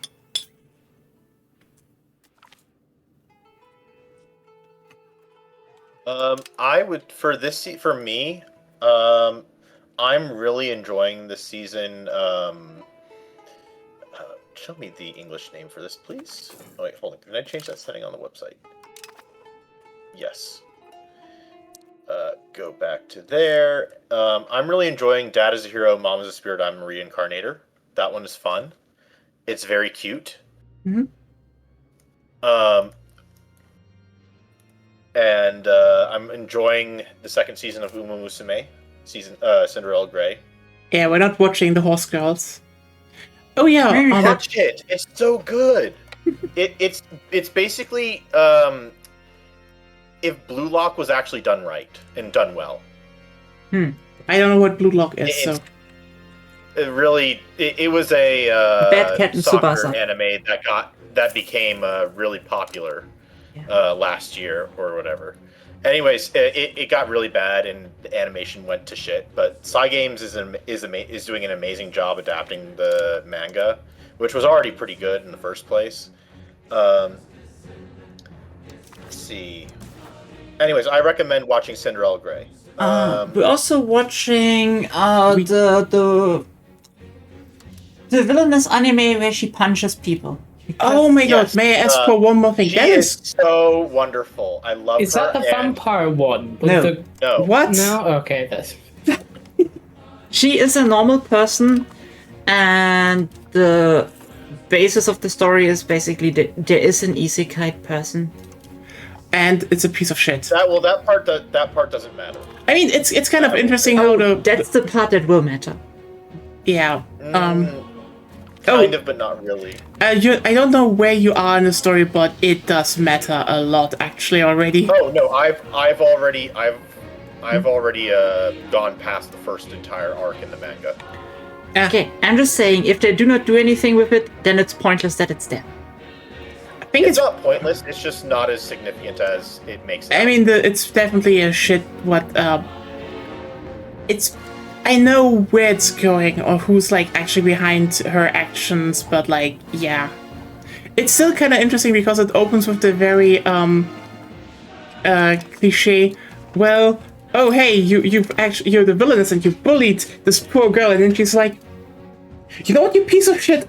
You annulled our marriage. I can't punch you in the face now. And then she just clobbers him. Also, again, good thing to see a fantasy show that literally after this opening just says... screaming. Sorry, that after this opening just says, you know what? Slavery is bad and we should basically punch everyone who wants to institutionalize it. Yeah. So, hey, good show. Also very hot woman. Incredibly hot woman. We all know that you want to be punched by a hot lady. I don't want to be punched by her. I just find her very hot. Let's see, what else is there? Why is it not I know there's something else that I'm watching that's not. We're also watching the newest season of Digimon. Oh yeah, the new Digimon anime. It is so good. Like, okay, We're not the target audience, obviously, but I mean, are we the target audience? no. Yeah, we're definitely not the target audience, but also just as It's just nice to see that Digimon isn't shit. Like, let me put it like this. The new Digimon show is like, someone looked at Tamers and Data Squad, especially Data Squad basically, and was like, we should do one of those again. And hell yeah. I think the only quote unquote critique we could probably bring up is the fact that so the new a few things that this show does right. First of all, it's still a protagonist with a bit of a unique hair and glasses. So he has basically the checklist of things on a Digimon main protagonist, but executed in a different way. He's much more A net. and much more matte than a tie. Yeah. Which is good. Second of all, main partner Digimon is now not a dinosaur for once. It's just a lizard. Gekomon is the ultimate gremlin Digimon. Which, I don't know why it's not a virus, but I guess we have to live with that. Oh, I found the anime that I've... so I'm really enjoying the Wild Blast boss appeared. Okay. Yeah, I don't know that. What's it about? It's kind of okay, I'll just say the premise.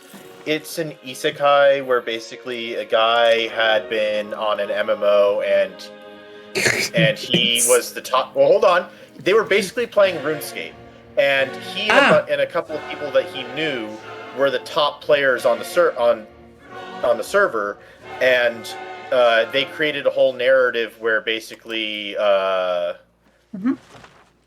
Where basically his character was uniting the entire world to fight against the Demon Lord, and then the other top players betrayed him and opposed his character, and his character and basically there was basically a civil war among the heroes, and after that. He gets sent into the world, plays as his character, and revived as his character a certain time later after he was defeated. So the lore of when he was playing in that world continues on. That's actually kind of neat, at least. But yeah. Yes. It's there's also a little bit more context that goes deeper in him being reincarnated into his character. And I won't get too deep into it, but as for the actual personality of his character, she does exist. My biggest problem with most of the gender bender stuff they do nowadays is that they always find either a workaround or a or the whole gender bender doesn't matter. In what way? A workaround himself. Oh. Yeah. Yeah. It either doesn't matter or the person definitely isn't trans. That's always the writing style they're going for. It's yeah, boring. So with this one, it's a yes and no. It's I know. more of that's not the intent behind it. But it is relevant. And it's not ignored. It's basically And not because of a trope either. Oh, well, technically the whole avoiding to make the character either trans or work around the whole dysphoria issue, which they would probably run into, is the trope. I don't know how it's applied there. So the way it's applied here is I don't know the full details, but I'm. Can we talk about Digimon again? The character is technically this has cute Gekomon. No, Pokemon only. Very specifically, the character doesn't use they use the we program the we pronoun. Yeah, because at that point you have written them as a collective, which again False No, now, no, it's not like that. but The character used those pronouns before the person was reincarnated Geckomon. into the body. okay. Scramden. Still doesn't shake my feeling, sadly, of like they just try to get around the obvious things. But I would say it's probably more along the lines of It's very some good. of those things didn't end up being relevant. that's at always the time. case. That's the And point. there is a time. So hold on. Huh? So there's a scene where the character gets into the bath, and there's another girl there, and the main character basically is like, "Oh, I don't care about seeing this woman's body." Which is weird. When back in their Andy. back in their memories of being a human on Earth, that would have been like their interest. And it's not for like it's weird for a reason of there's actual lore reason for why I know. it's like that. My point is they come up with those law reasons in the first place to avoid writing the obvious. I will say the lore reason is not to avoid writing it. You know, I have And I can't explain it without spoiling something big. I would be fine with you spoiling it. Is somebody else against being spoiled? Geckomon is Okay. cute. You should not talk about might- stupid topics and appreciate Geckomon. The shorthand is that the guy kind of doesn't exist. That Or never existed in the first place. Kind of. well, that's kind of proving my point at that point.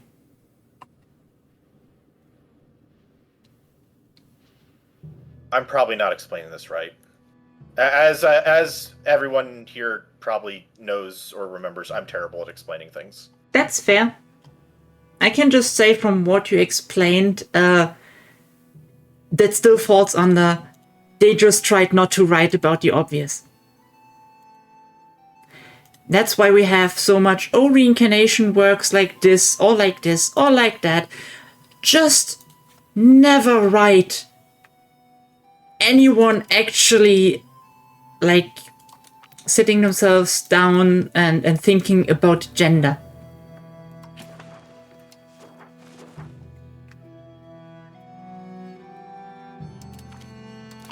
Like, sometimes it's brought up for, like, a few times in the beginning, and then it's dropped, because, obviously. Like, that's just a general trend in writing. And if I had to guess... Oh, by the way, I'm gonna pivot a lot, like, because I just remembered that I wanted to talk about this. Uh-huh. I have been looking around talking with people for EU5, like just online, people who have been like, I've been finding out information from people who've been data mining. Mm-hmm. And I'd finally found the conditions behind the stupid event that they have for Kahioka. Uh-huh. So there's the main event, which is the survival of Kahioka, which is basically you have until 1370 to turn your main settlement into a city. So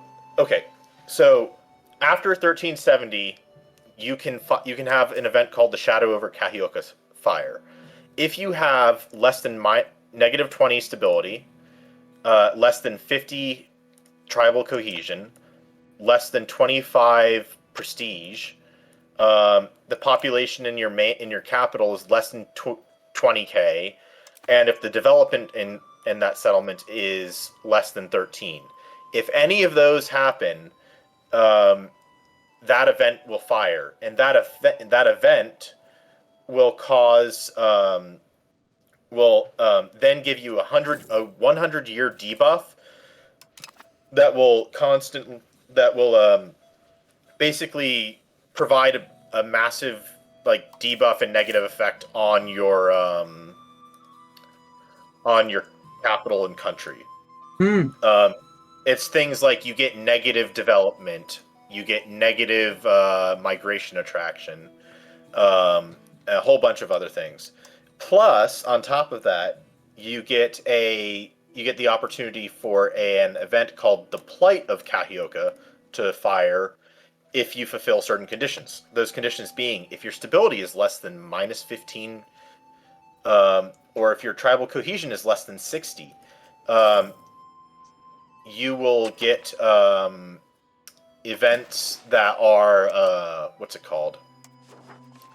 You'll get events that are that will bleed dry your provinces. And it's like these are like massive amounts of your population that are migrating outside of your country, not to somewhere else in your country. And even after the 1370 date, you can still get Shadow over Kahioka. So, like, any time after that, up until you've succeeded. So you have until 1437 to achieve every one of these next things. 50 stability, 50 prestige, 350k, 35k pops in your capital. 15 at least 15 development in your capital. The location of your capital must be the same place, Kahioka. And I'm pretty sure it doesn't say from the data miners directly, but I'm pretty certain that you might need to have changed the town into a city by 70. But but that's just something that I have seen. I haven't been able to test that fully alongside the people who have done data mining, and I don't think they've been looking for it specifically. Okay. But yeah, it's complex and hard and expensive.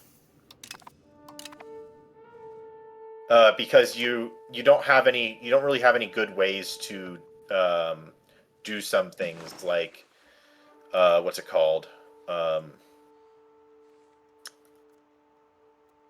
Like prestige farming is not easy. You can do it for a while by doing royal marriages, but that's diminishing returns. Yeah. And at which point you kind of need to start. It's a little deceptive because you need to start. You need to build spy networks and build casus belli to declare war on the people's groups around you. Because there's no countries around you for you to easily declare war on and stuff. You have to like actively hunt for the cultural groups and say like, hey, I'm gonna fight you for a while, and then just do short wars to gain like 5 prestige. Hey guys, sorry, I'm kind of tired. Can I go to bed? Sure. Sure. Okay. We already said it's drop in, drop out. Yeah, so do we want to just keep running then? You can if you want to. That the rules. depends. I'll see how bad the AI fucks it up. Yeah, I think maybe we stop for here. Okay. I'm fine. I'm not worried about the AI fucking up my country, you guys can always start before me if you want. Yeah. And I'll just join in and just kind of like generally fix things. Okay. Then we pause. And we pause. It's paused, right? Yeah, have a good night, Ruben. Bye, have fun. Yeah. Good night. I'm only slowly fixing this goddamn country again. But hey, the Ottomans are expanding. I'm owning half of Anatolia now. So, almost half of Anatolia. So that's gonna be good.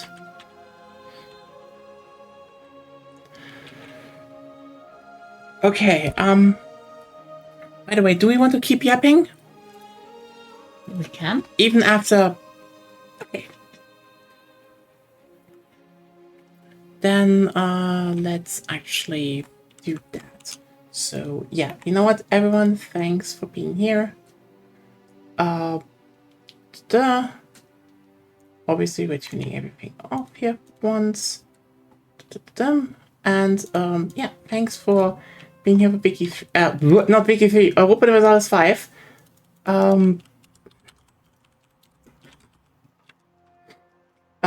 It's a lot. And I mean, we're barely started, basically. We're in 1355. So I'm basically getting my economy back up, and then hopefully I can keep... I get the sense that unless we plan to do this for like long sessions, we're not going to be able to get a like a sizable session in unless like in between DLCs. I mean, the next DLC is second quarter 2026, so we have time. But yeah. But if we're doing this once a week, I don't know. Maybe this should be. That's why I originally said we make it drop in, drop out. But at the same time, we have a good reason to not let Ruben's country being left alone. Yeah. I was kind of wondering if maybe EU5 might be like a weekend thing. I know that you already have streams on weekends. So we can switch. We can switch some stuff up. Like, we are open. The people who we need to plan around are you two. Yeah. I am fine waking up early on the weekend if we want to have sessions that are like more like weekend during the day for you guys. I just need to like know that that's what we're gonna do ahead of time, so that I can choose to go to sleep, and so that I can make the conscious decision. Try and go to sleep at a good time on Fridays. Yeah, okay. And then it's only the question when Ruben has time. Yeah. And I'm suggesting I was suggesting Saturday mainly just because like that's easier to start later in the day if we need to. Yeah. But I mean, if we're doing Sundays, then we can start early and just not go late. Since Ruben has to go to work on Monday and I have to go to work on Monday as well. Yeah, Saturdays definitely sounds like the best to just keep going, I would say. Keep going? I just play a lot. So that we can actually reach the higher ages. I definitely would agree with that. Yeah. Okay, so, I guess we transition into the app stream then. Thanks everyone for tuning in here. Just reload the page. We will be right back. See you then.